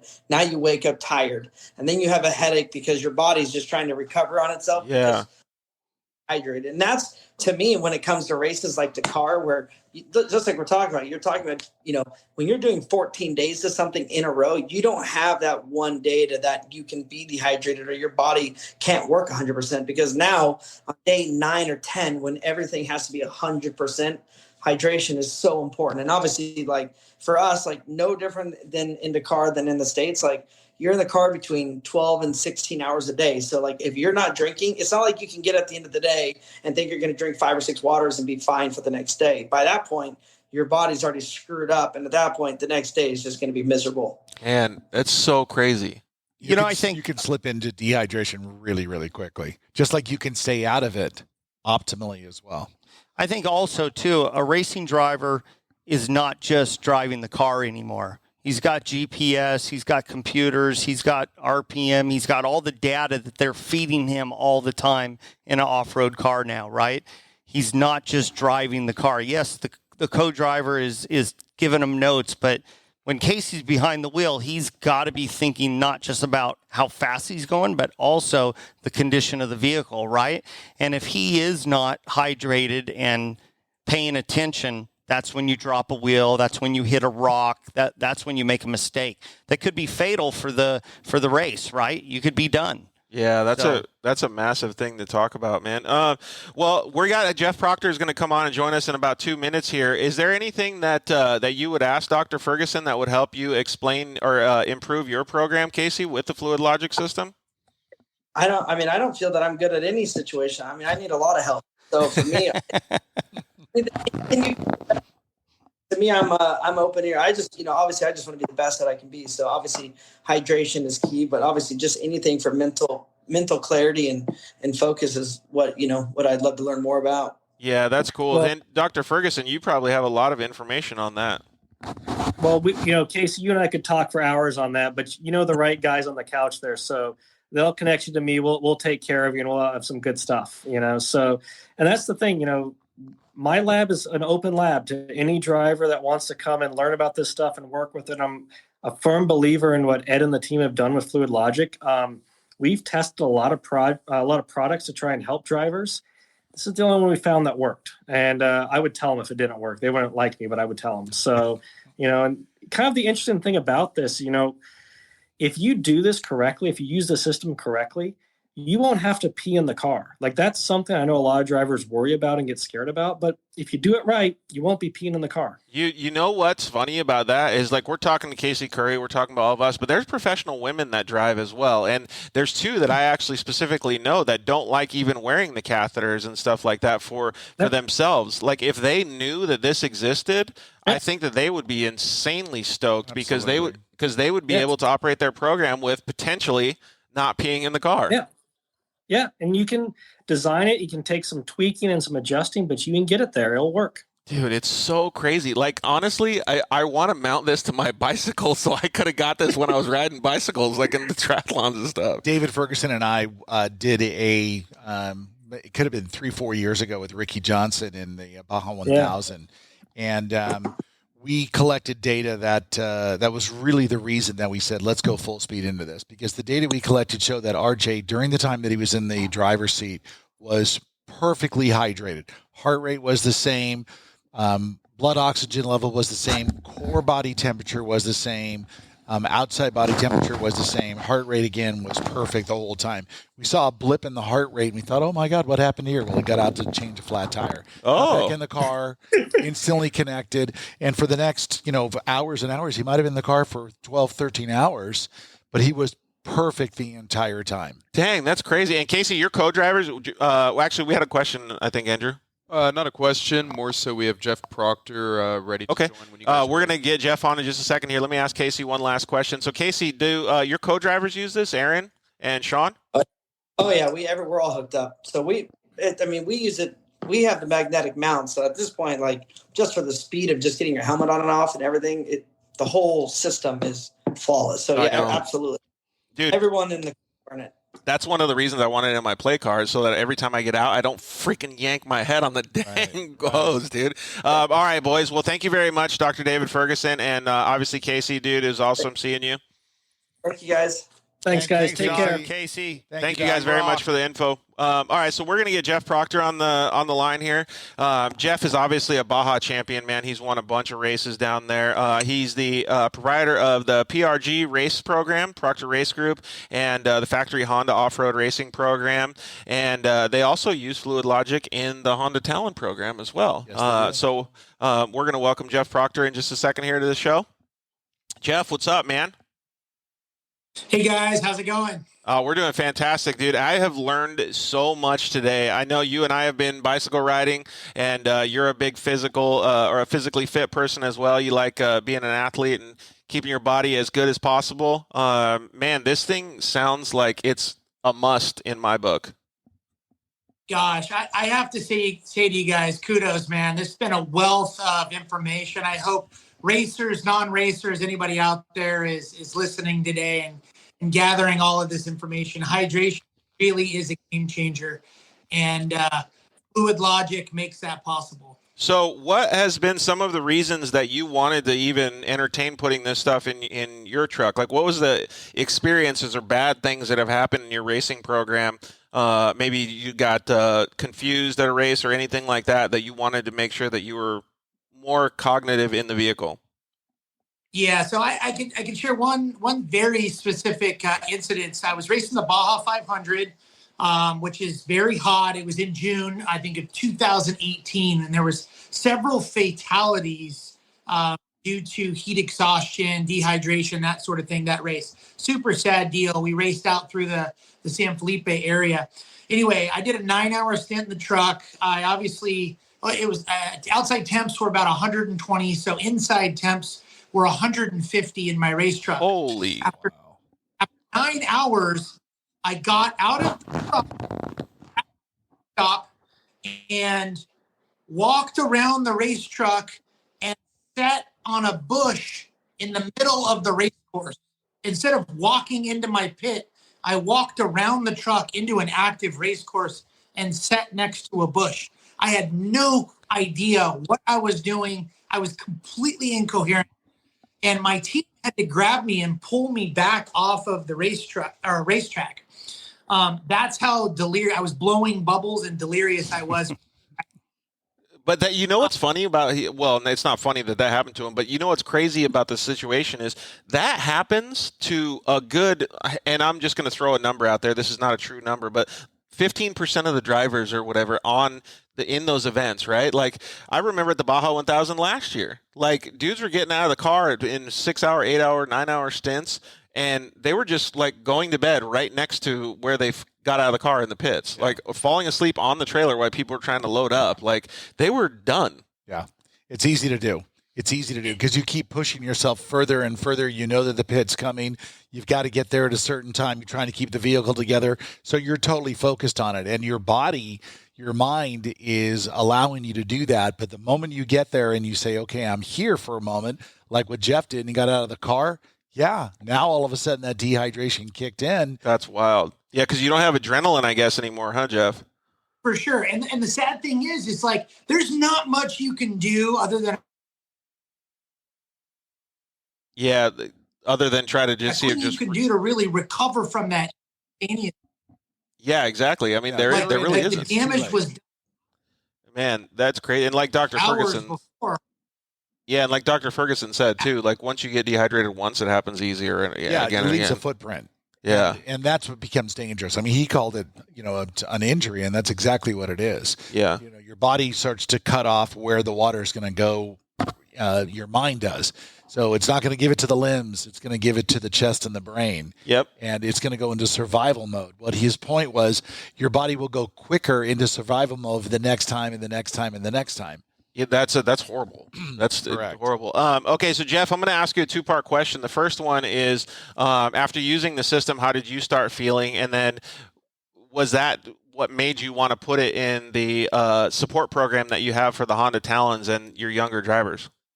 Yeah, that incident in 2008 at the 500 was really a wake-up call saying, hey, I've got to start taking this hydration game serious. Started doing a bunch of research.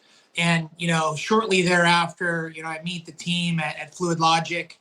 We put it in the race truck first. And the first race out of the gate, I don't even remember what race it was. But I have to say, I was one of the early adopters. Back me up on this, Todd.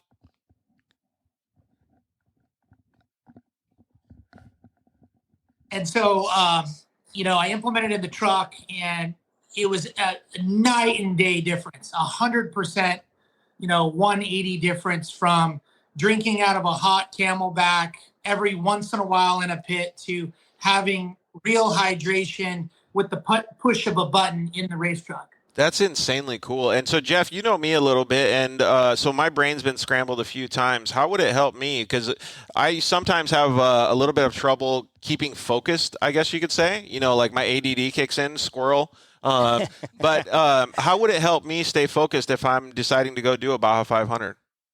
Yeah, you look at off-road racers. I mean, we've got to stay focused for a stint of 6 hours, 9 hours straight. I mean, not to take anything away from, a sports car racer, but off-road racers spend a lot of time, and those cognitive abilities can really deteriorate if you're not staying hydrated. And so the Fluid Logic system allows you to stay hydrated and allows your cognitive functions to be sharp for long periods of time. Hey, so we had a comment come in totally off subject. They go, is that Ed guy single? He's pretty cute. That was Mr. Boiling Point Creative. He's our creative director here. Oh, right on. Well, it sounds like you're going to have a good time in the office this week. Taken. Thank you. But yeah, so Jeff, thank you for explaining that. And that makes me feel a lot more comfortable, right? Because that's an easy thing that I can do to improve anytime I get out on the track or even if I go on a long trail ride. Yeah, absolutely. I mean, for the general consumer, even out at Glamis on a hot day, out at Ocotillo Wells, wherever they're going, I mean, this system is the system to stay hydrated for you, your family, your navigator, if you're racing, anything like that. Have any of the guys that are part of the Honda Talon program told you about how it helped positively affect their race program? Yeah, absolutely. I mean, those guys do longer stints in their Talons than I do in my race truck, and it's been a game changer for them. They swear by it. Every race, they're asking to make sure that their system is prepped and ready to go. Those guys are using the 64-ounce bottles, and it's very, very effective for them their entire stint. I think one thing too, when you're running, you're running towards the front of the group, right? The terrain after they've pre-run constantly changes, right? Obviously, for a trophy truck guy, they're going at the speed they're going nowadays. The terrain is treacherous, right? Then you back it up to a UTV that starts quite a bit behind them. Just think how gnarly the racetrack is by the time a UTV guy makes it there. And if he's not 100% sharp on what he's doing behind the wheel, that's when you could have the big one. Well, I am glad you said that because we're going to transition in just a little bit. The next guest after Jeff is going to be Bruce Binquist, and he actually told me in a conversation that when they did start up towards the front of the field, it was like a completely different race. So when we talk to him, we'll ask him about that too. So Jeff, when you have other drivers, like I'm going to just call you, for sake of this conversation, I'm going to call you the Papa Bear because you have to get all of these guys in their Honda Talons to the finish line as you do your race program as well. So being Papa Bear, you probably are stoked to see the drivers when they come across the finish line and they're still hydrated and still peppy and still ready to go. Yeah, so I've seen both scenarios, to be honest with you. We just got done with Vegas to Reno, and I can tell you the drivers that stayed on their hydration plan were alert and they had energy at the finish line. And I can tell you, and I'm not singling out anybody on my team, but there is a noticeable difference in actually your average speed in your final 100 miles at Vegas to Reno. And if you're feeling sluggish and you haven't stuck to your hydration plan, I mean, you're looking at scrubbing an average of 5 to 10 miles per hour off the speed that you should be normally going to compete. Are you serious? That much? Yes. In an ultra competitive. Dude, that's insane. It's cognitive reflexes. I mean, we all know when you're behind the wheel how much you're processing. It's every bush and every turn and every rock and what's in front of you and what's 500 feet in front of you. Your mind is a computer that whole time, and your brain is 70% water, your body's 65% water. So if you're not feeding your brain, you're starting to ping a little bit. Dude. And that just gets worse and worse. So Jeff's his description is perfect. It's a game of fractions of seconds, right? Not to mention not making a mistake. Well, just like Dr. Ferguson said, you don't realize that you're not pressing the brake hard enough. Correct. But, yeah, that's freaking wild. Andrew, I think we had a couple comments come in.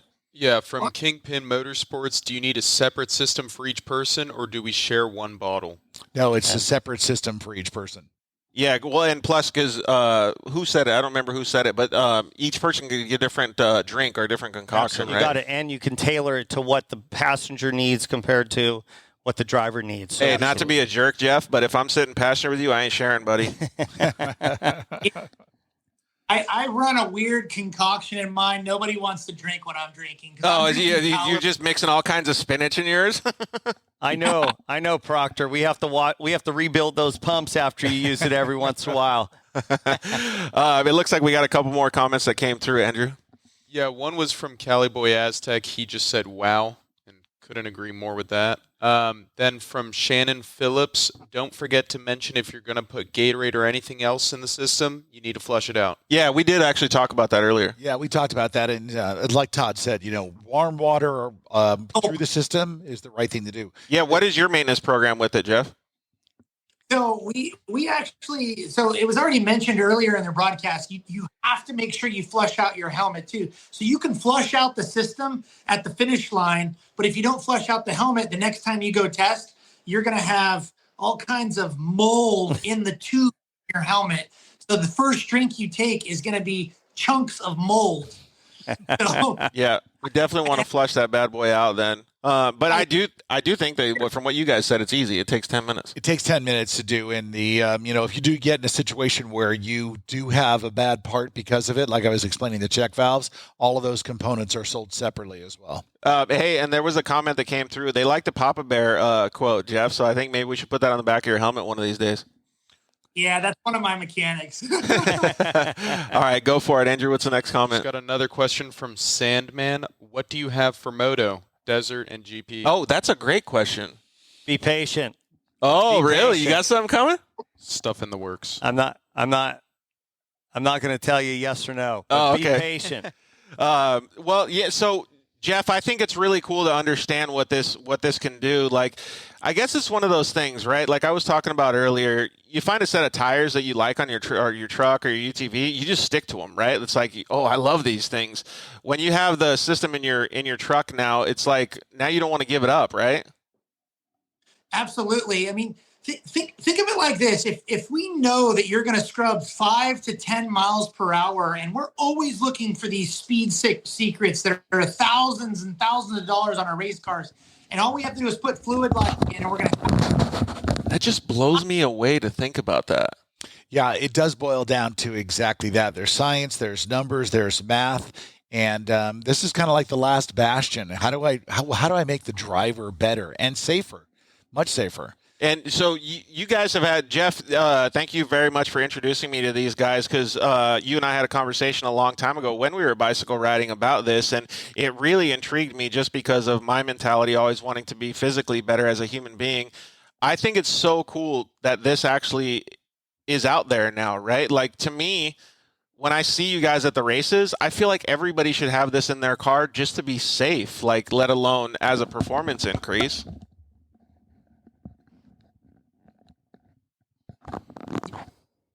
There's no doubt it's a game changer, and I think it's dollar for dollar when you're looking for speed secrets. This is the speed secret that everybody needs. Yeah, I can agree with that. Well, yeah, and not to be like on the biggest sales pitch here or whatever, but like it does really intrigue me that much. Like I'm being completely honest when I say like I would love to have been able to have this in my car, because I see so many mistakes that I made just thinking about my past races, just because I could have fixed it so easily. It's freaking wild to think about, man. All right. Well, what was one of the reasons that actually, you know what? A good question is, who are some of the other drivers other than the Honda off-road team and the people that we've talked to that actually use it? Maybe you could kind of tell us a little bit more about how it's involved in motorsports. Well, Todd is probably the most intimate with the different drivers that are using the system. I can just tell you this, for me, speaking of Honda, to see Scott Dixon and other guys on Team Ganassi say, we will not race without it. Yeah, I think in the world off-road, you really got to look at the guys that are making it happen, like Proctor and Andy McMillan and Ryan Arciero and BJ Baldwin and those are to name a few, right? And even Jason Coleman. I know a lot of the guys in the UTV classes are adopting it. We're going to get Bruce Binquist on here in just a little bit. Justin Smith from Shock Therapy, he had it in, and I took a picture and I sent it to Ed. You know, it was really cool to see that people are starting to get a hold of it. Yeah, I mean, I think, price has always been a little bit of a trouble with the UTV people, but I mean, look at what Bruce is doing right in the UTV market. He's running right up front with the fast guys now. So I think, as we see this program continue to develop out there at the races, talking to all the drivers, we're only gonna sell more systems, get more systems in vehicles, because people see the difference. The guys that are using it are winning races. Yeah. Hey, Andrew, we have a comment? Yeah, we have a question, or not a question, a comment from Shannon Phillips. She said hydration safety in the rule book would be huge for. Oh, Shannon is one of Mickey Thomas' actual crew chief, so it's a guy. But yeah, he's an awesome dude. He's go ahead. Well, I'm going to tell you that some organizations are going to start heading that way. And I think we're pushing. I don't think we're pushing organizations to go that way, but they're starting to see drivers come in, fall out of race cars after, being in the car for 4 hours, and the drivers are completely dehydrated. They need water. They need the ice bags on them, things like that. And the guy that won the race uses Fluid Logic, and he gets out and he's holding his baby and he's kissing his baby at a racetrack. Yeah, and well, it sounds like it's evolving too, because Shannon just said that he's seen it for the first time in Crandon. So it must be, you guys did go up there, so maybe you guys were seeing it more than he did. We did. I mean, we spent 4 days up there. We talked to everybody. We showed everybody. Of course, we picked real poor timing. It's the last race of the year, so no one was throwing the thing in their truck right away. But going into 2023, I think we'll have pretty much everybody in that sport, because it's monkey see, monkey do, right? One guy gets it, goes out there and wins a race. The rest of them are saying, hey, how's this guy getting it done? Dude, it's just like I said before. Like, I'm pissed that I didn't have it in my car already. Like, it sucked, and I understand the benefits of it, but, coulda, shoulda, woulda.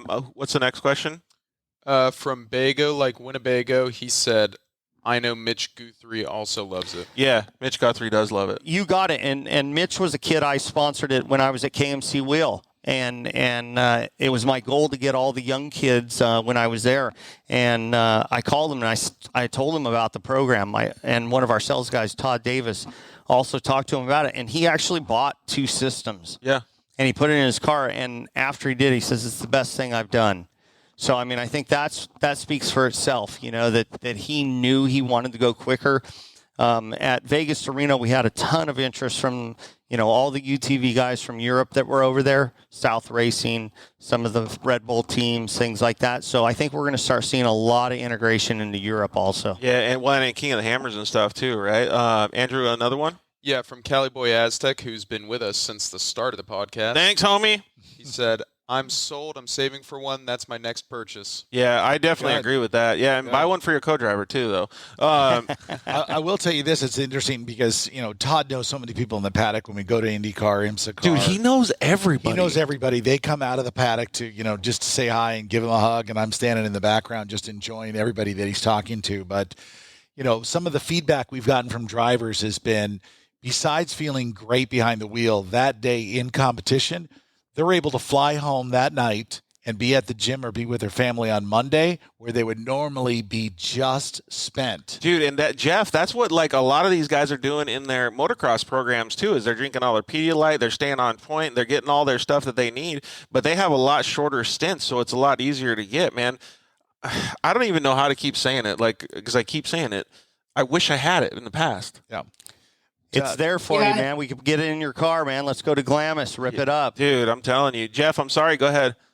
Yeah, I think you're bringing up a great point, and that is we're not mentioning the recovery rate as well. I mean, how are you feeling the next day after a race because you didn't hydrate properly? The recovery is so much longer without the proper hydration. Absolutely. Boiling Point Creative said, please, Todd Hayes for president. I agree with that 100%. You got it. Make America great again, Todd Hayes. Proctor, one of the things, too, that we don't ever talk about, I think Casey mentioned it about headaches and things, guys in off-road racing. We've talked about pavement racing. They're in the car for a long time. Let's just be honest, right? And they're breathing all those gases. As much as they'd say, oh, yeah, all the exhaust goes out the back, let's just be honest, right? You hit a bump real hard, the mount comes loose a little bit. It starts pumping some gases into the thing. Being hydrated keeps some of that stuff out of you. It keeps you going longer, things like that. And no one ever really thinks about all the headaches that a racing driver will get because of the, intense heat, the pressure hanging on, because they're driving these cars at speed, right? I mean, we're driving down the road at 65 miles an hour and we think we're hauling ass, right? These guys are running down graded roads at 125 miles an hour, right? And 2 days ago when they pre-ran that section, it's totally different than race day. So they do have to react quick and adjust and being sharp behind the wheel. Proctor, I've worked with Proctor for many, many years. He's one of the best, not only at driving a race car, but also representing his sponsors. It's important to be on key. I mean, we've talked about it all night about how good it makes you feel during the race and after the race, and it all is important. You know what's funny is I just thinking about that too. Like when you're talking about we talk about sponsorship all the time, and how good is it that you can be on the podium and you can really represent them instead of being like just a tired, it's so easy to bring up the names of people we see in NASCAR and it's like, where they just they can't remember their name and the camera's got to go off them, and it goes to our driver who's in perfect condition because they stayed hydrated throughout the entire race. I mean, we see that all the time. But we see, I wanted to bring up one thing in the old school days of racing. I used to ride in a race car. We didn't drink. We didn't have nothing to drink. Maybe we had a bottle of water and that was it. And we'd stop every, 4 or 5 hours to get some fuel or whatever. The speeds were a lot lower. We didn't worry about hydration. But today, the level of competition is so much bigger, right? Yeah, like you said, 3 seconds. The gap is unbelievable, right? They're changing tires and fuel in less than a minute now in an off-road race. Things like that don't even allow the driver to take a breath, right? catch his breath, take a drink of water, you name it. But the great part of our system is he is now doing that while he's driving. He gets back out on the road. He has to go 35, 55 miles an hour. He takes his hydration. He's good. He's ready to tackle the next 150 miles, knowing that every 4 minutes he gets to drink something ice cold and that continues to fuel his body. So, I mean, those are the things today that are different than the old school guys, right?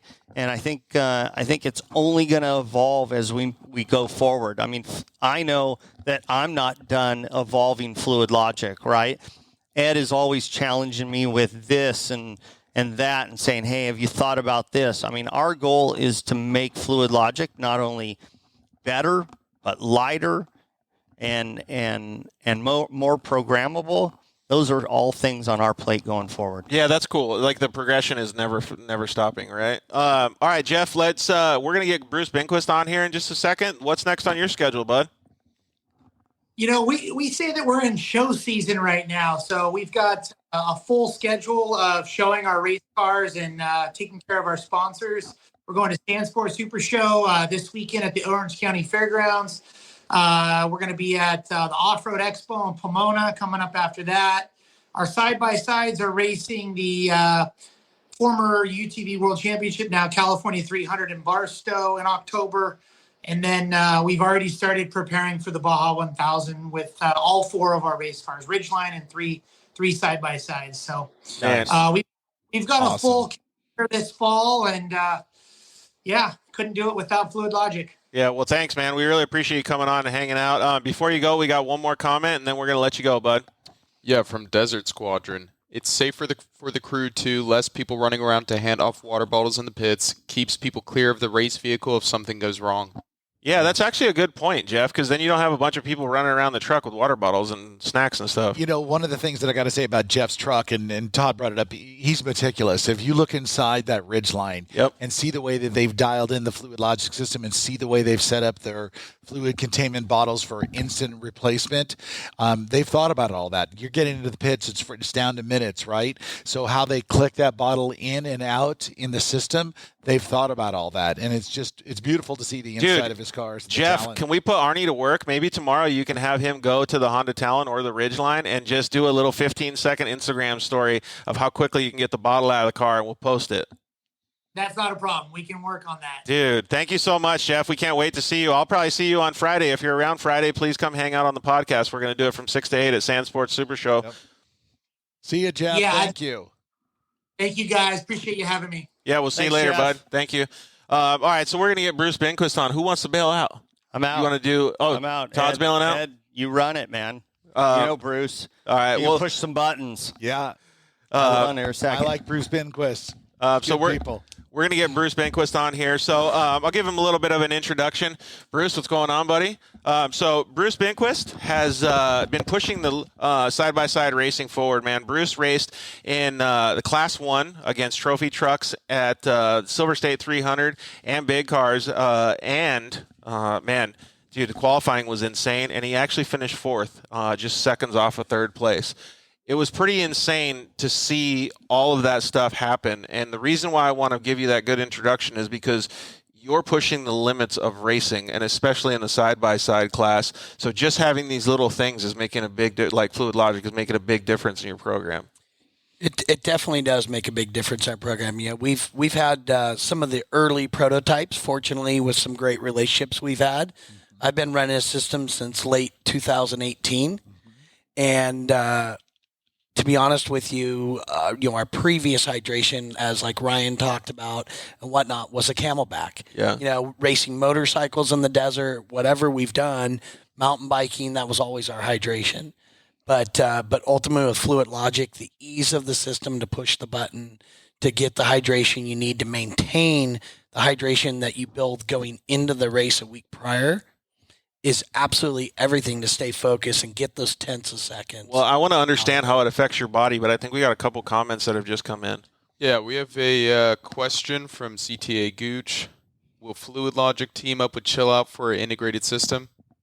Well, the quick answer on that is yes. Chill Out does sell our product direct. They're one of our larger dealers and distributors, and the system as it's chilling the air for your helmet. Now we run right through that chilled air hose, and now the water temperature goes up the temperature drops even further. So, Ooh, cold water. well, it's already cold coming out of Nice. our bottle, but the length of time between drinks, that water is living in your air hose. So if your air hose is chilled because of chill out, now you're keeping consistent cold water all the way up to your mouth. So I guess the quick answer on that one, Andrew, is yes. Dude, that's pretty cool, man. Is there any other ones or no? Yeah, one from Cali Boy Aztec. He said, I love Bruce's car. Big fan. Dude, who doesn't like that thing? If anybody knows about carbon fiber, they know Bruce's car is a bitchin' car, man.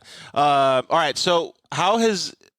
I don't know how to put this. How has it changed how you felt? Like, what did you feel like when you were just drinking out of Camelbacks when you get out of the car compared to how it is now? Well, I just think the ease of the fluid delivery through the Aquacom, through the helmet, and be able to drink rather than like some of the guys have talked about. You're looking for your hose that's Velcroed. You know, you're trying to Hitting get it whoops in. at 60 miles an hour or whatever I'm it is. literally going through the whoops at Laughlin at 80 miles an hour drinking. Yeah. Right? And I mean, that is just, it's second nature. We don't even think about it anymore. You know, Radfab's got a busy job, and he's our navigator in the BDI Geyser car.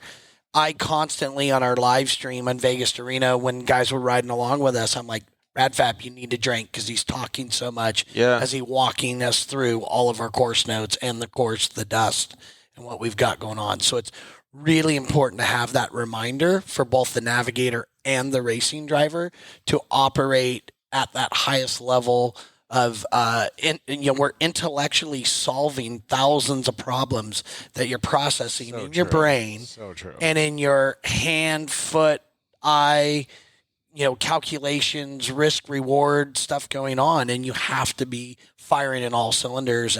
And our fuel is hydration with fluid logic. Yeah, man, it's crazy to think about all that stuff. And like being a racer myself, like I keep thinking about how much it would have benefited if I had the, like, it's all in the past, right? But it's like, it's insanely cool that you have the opportunity to have this. Yeah, I know. I totally agree. I was fortunate enough to, like I said, get the Mutual first 3D friends. mutual friends. We go back to 3D parts, and I mean, we would literally fly in his airplane to their shop in Arizona just to try a part and figured out if it was going to work or not, and then fly back. And we did that on a regular basis. We were doing the same thing in sports cars at the same time. We were going back and forth. We were doing that with Jimmy Johnson and other pros. Well, we were headed to the NASCAR race in the airplane for the day with the boys, to go get in a different vehicle and a different car and try it. But, one thing that Jeff really talked about that was super important was the recovery, right? I mean, we're getting punished in these UTVs trying to go, the speeds of Class 1 cars and trophy trucks. And I've noticed when I didn't race with it previous to racing, I would be a 2, 3, 4 day recovery. Yeah, and you got to be at work on Monday. And I got to be at work at Monday, buddy, earning. Yeah. Right? So I can tell you that when I'm out of the car after Vegas to Reno, I'm like, let's turn around and go back right now. Let's go.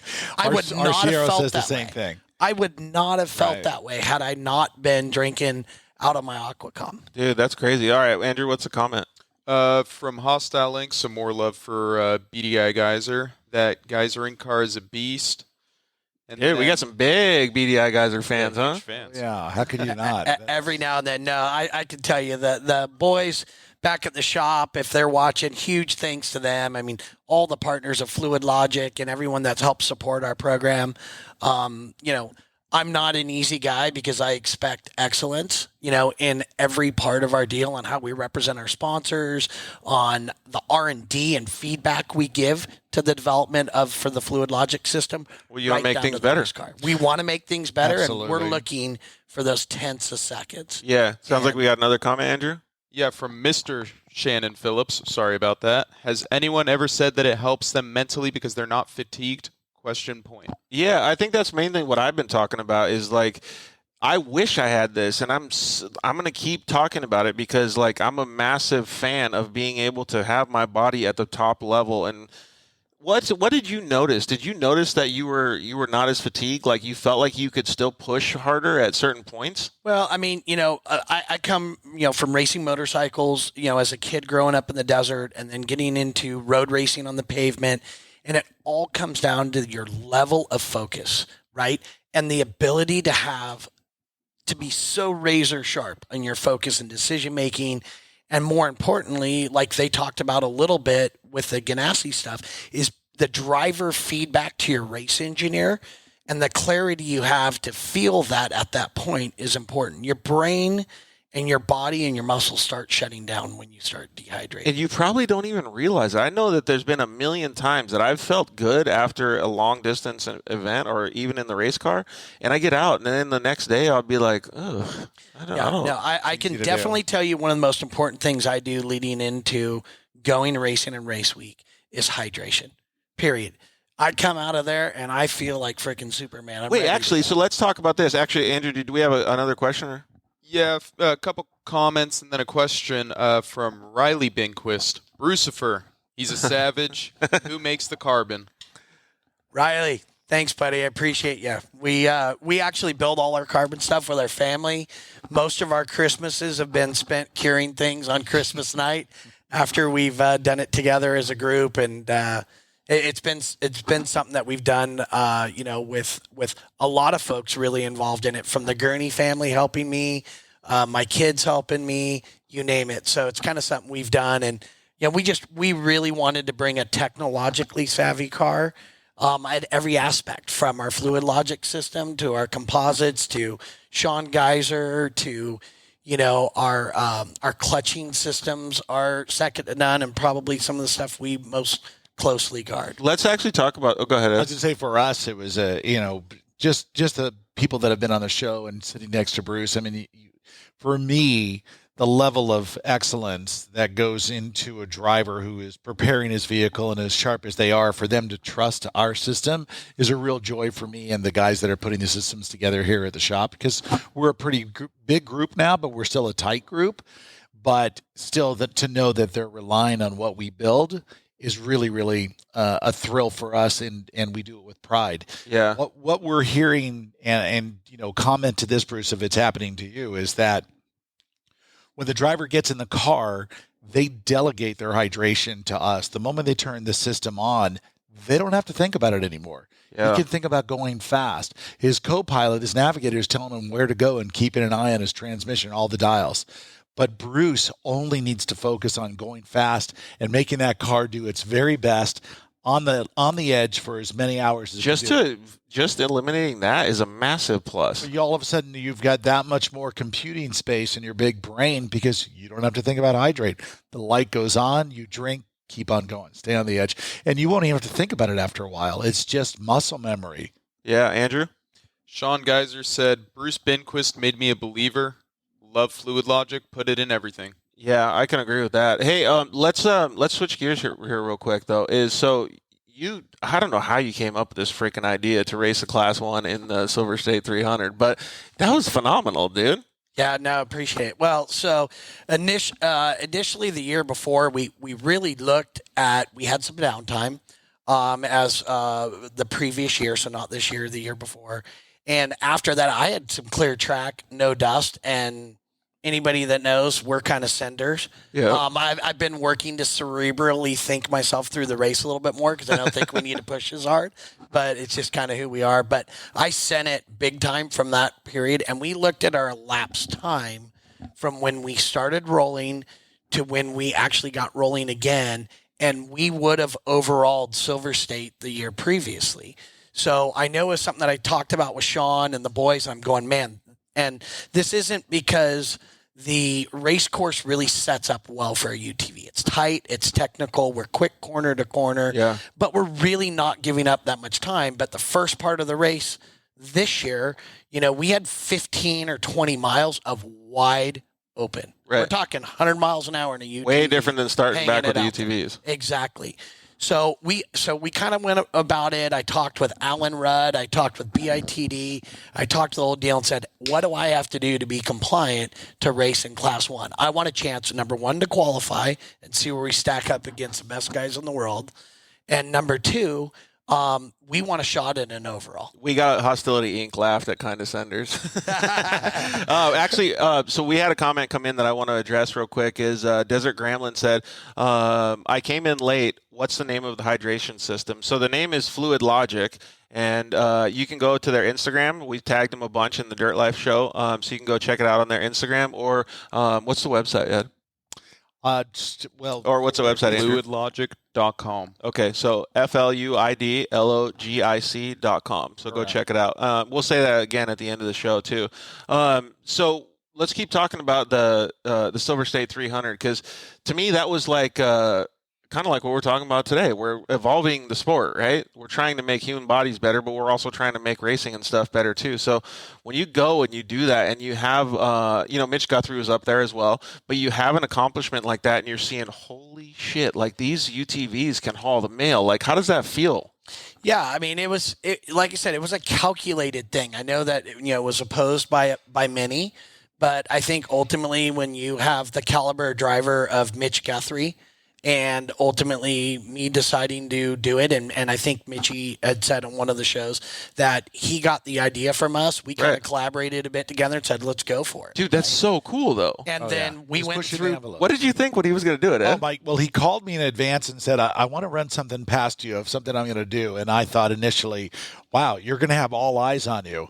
I mean, this thing can't fall apart. It can't have Look at me go. And exactly what he said. He said, great, bring it on. It sounds like we had another question, Andrew. Yes, from Desert Squadron. What material are the bottle mounts? Are they aluminum or composite?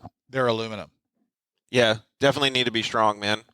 A lot of the vibration goes on in those We haven't had cars. a problem with anything coming apart at speed and holding 64 ounces in the roughest of conditions. Yeah, totally. Well, the thing is, when you think about it, I mean, a gallon of water, is 7 point whatever pounds, right? When you have a 10 G out, right, that bottle now weighs 70 pounds. Right. Right. So they've thought through all the science, all the engineering, all the math on that. And off-road, that's why it's such a great place to test the system, because the loads we put on it, the abuse we put on the electronics, buttons and whatnot. It's one of the than anything else, greater than any other motorsports event. Right. One of the things that I wanted to say too is, like, you guys said in off-road people aren't that concerned about weight. I was always massively concerned about weight in my racing program. Massive.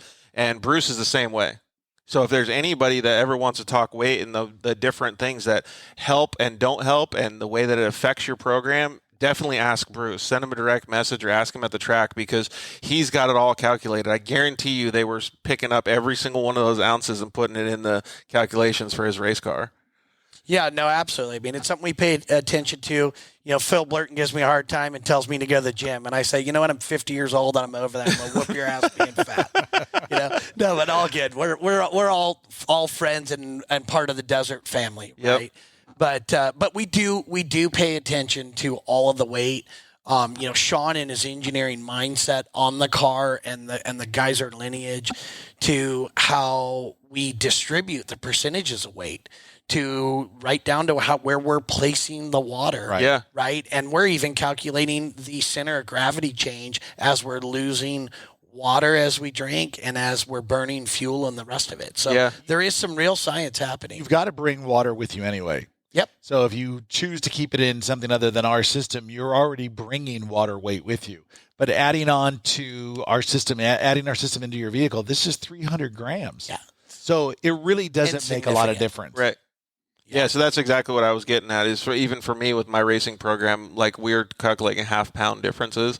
That wouldn't even make a difference. To be honest with you, if this thing weighed 25 pounds, I'd might bolt it on the car, and I'd figure something else to rip off there. Todd Hayes and I have spent a great deal of time in the paddock in IndyCar, and the teams are coming back to us and telling us that this has to weigh less and less and less. And believe it or not, in that sport, we've been able to meet the demand. Really? And shave the weight. Yes, we have, because we've been told by their engineers that they're spending hundreds of thousands of dollars to take grams away from the car. Right? You hear drivers say, I'm not going to paint my helmet.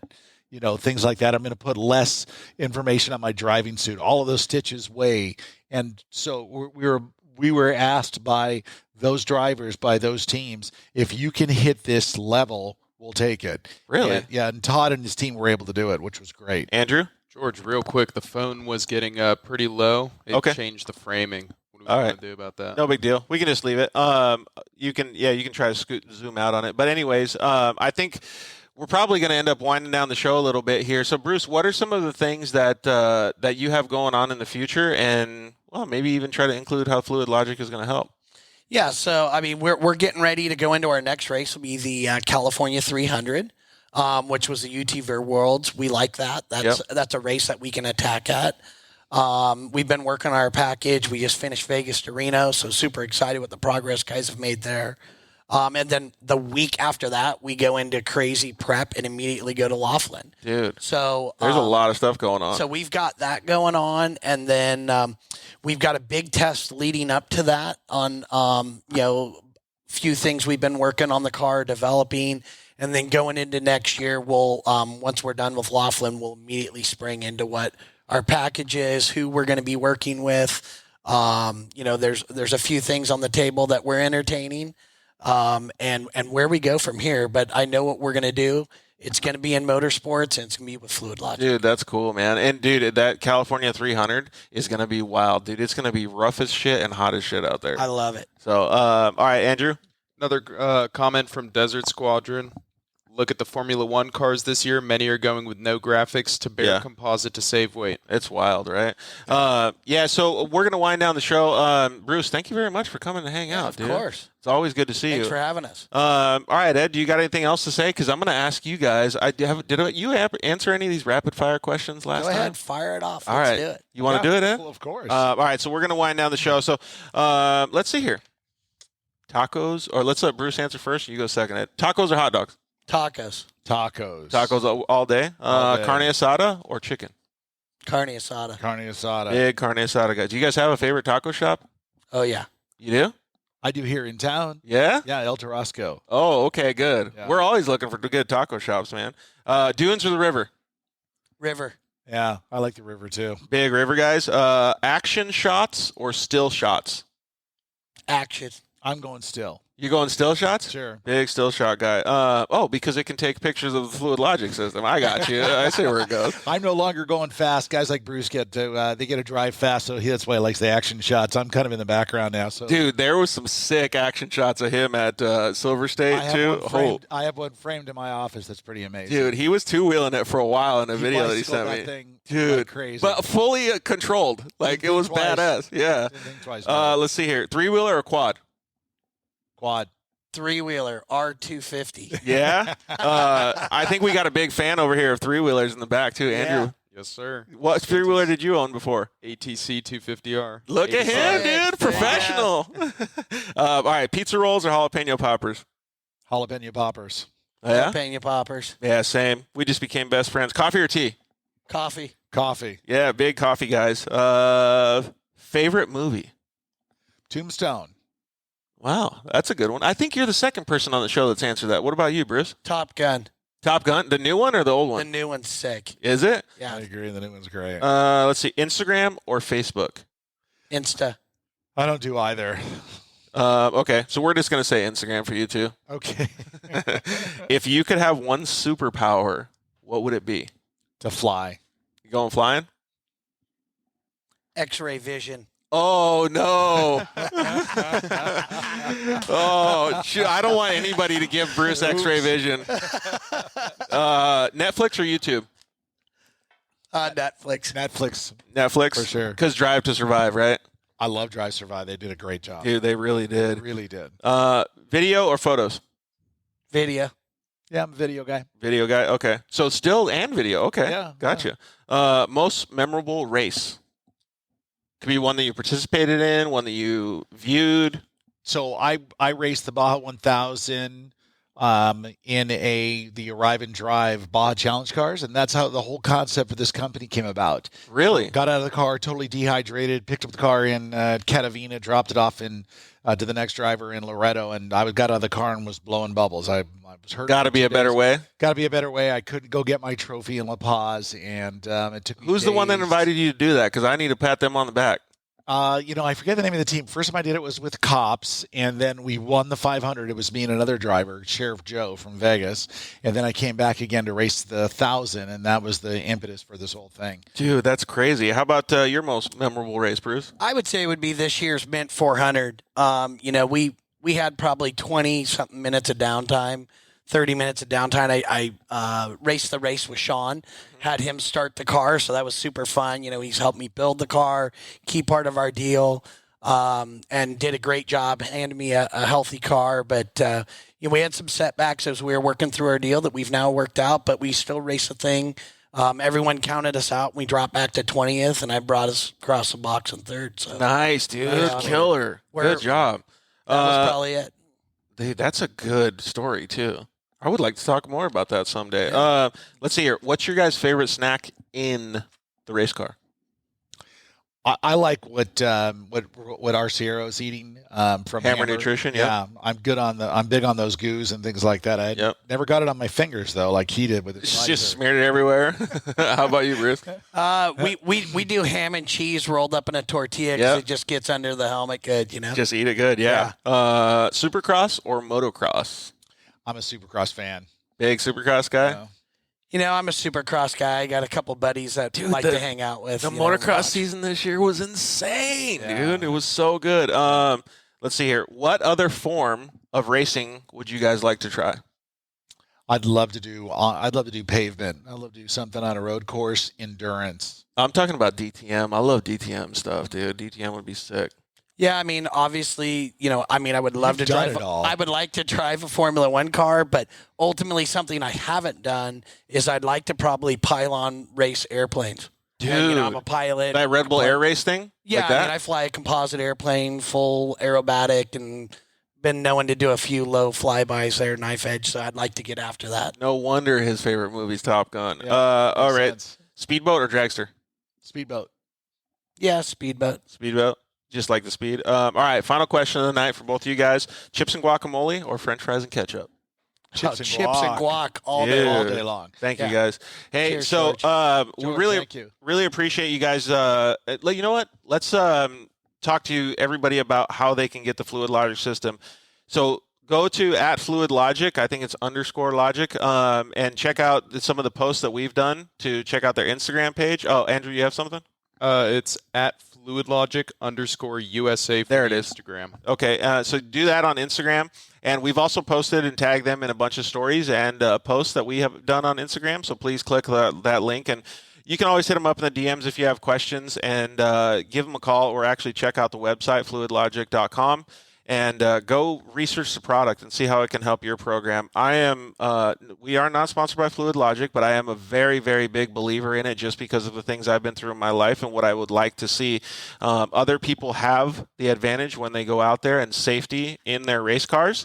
So I really appreciate you guys being able to share your stories and tell us about how the product works, man. Thank you, George. Yeah, thanks for having us. Love to do the show again sometime. Yeah, absolutely. All right. So thank you to all of our sponsors, guys over at KMC Wheels. Really appreciate them. Maxxis Tires, Motul, Shock Therapy, JL Audio, Evolution Power Sports, Zollinger Racing Products, Vision Canopies, and Cryo Heat.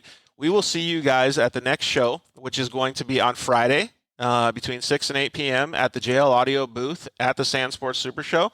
We've got tons of cool guests that are going to come by, hang out. It's not going to be quite as product-oriented to this. We might have some guys bring over some stuff, but it's going to be really fun. It'll be a cool little show. Andrew?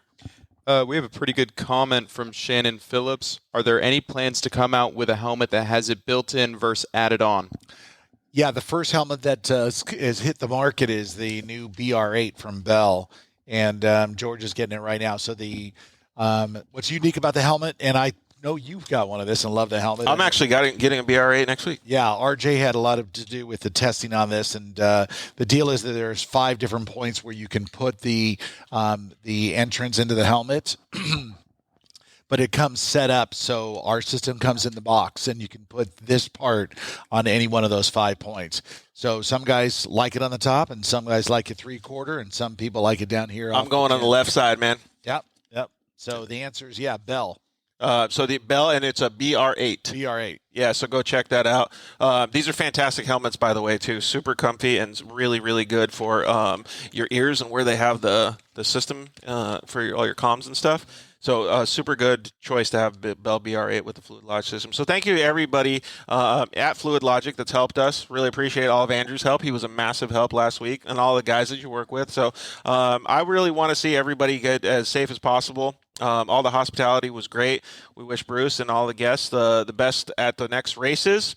Thanks to all of you guys for watching the show. We really appreciate it. You guys are our lifeblood. So please always come at us and slide into our DMs. Let us know what we can do better, who else you would like to see on the show, and we'll try to do as good as possible. So we really appreciate it. Anything else, boys? No, that's it. Thank you. I appreciate it. Thank you. Appreciate it. No problem. All right. We love you guys. Good night. Thanks for listening to The Dirt Life Show. See you next week.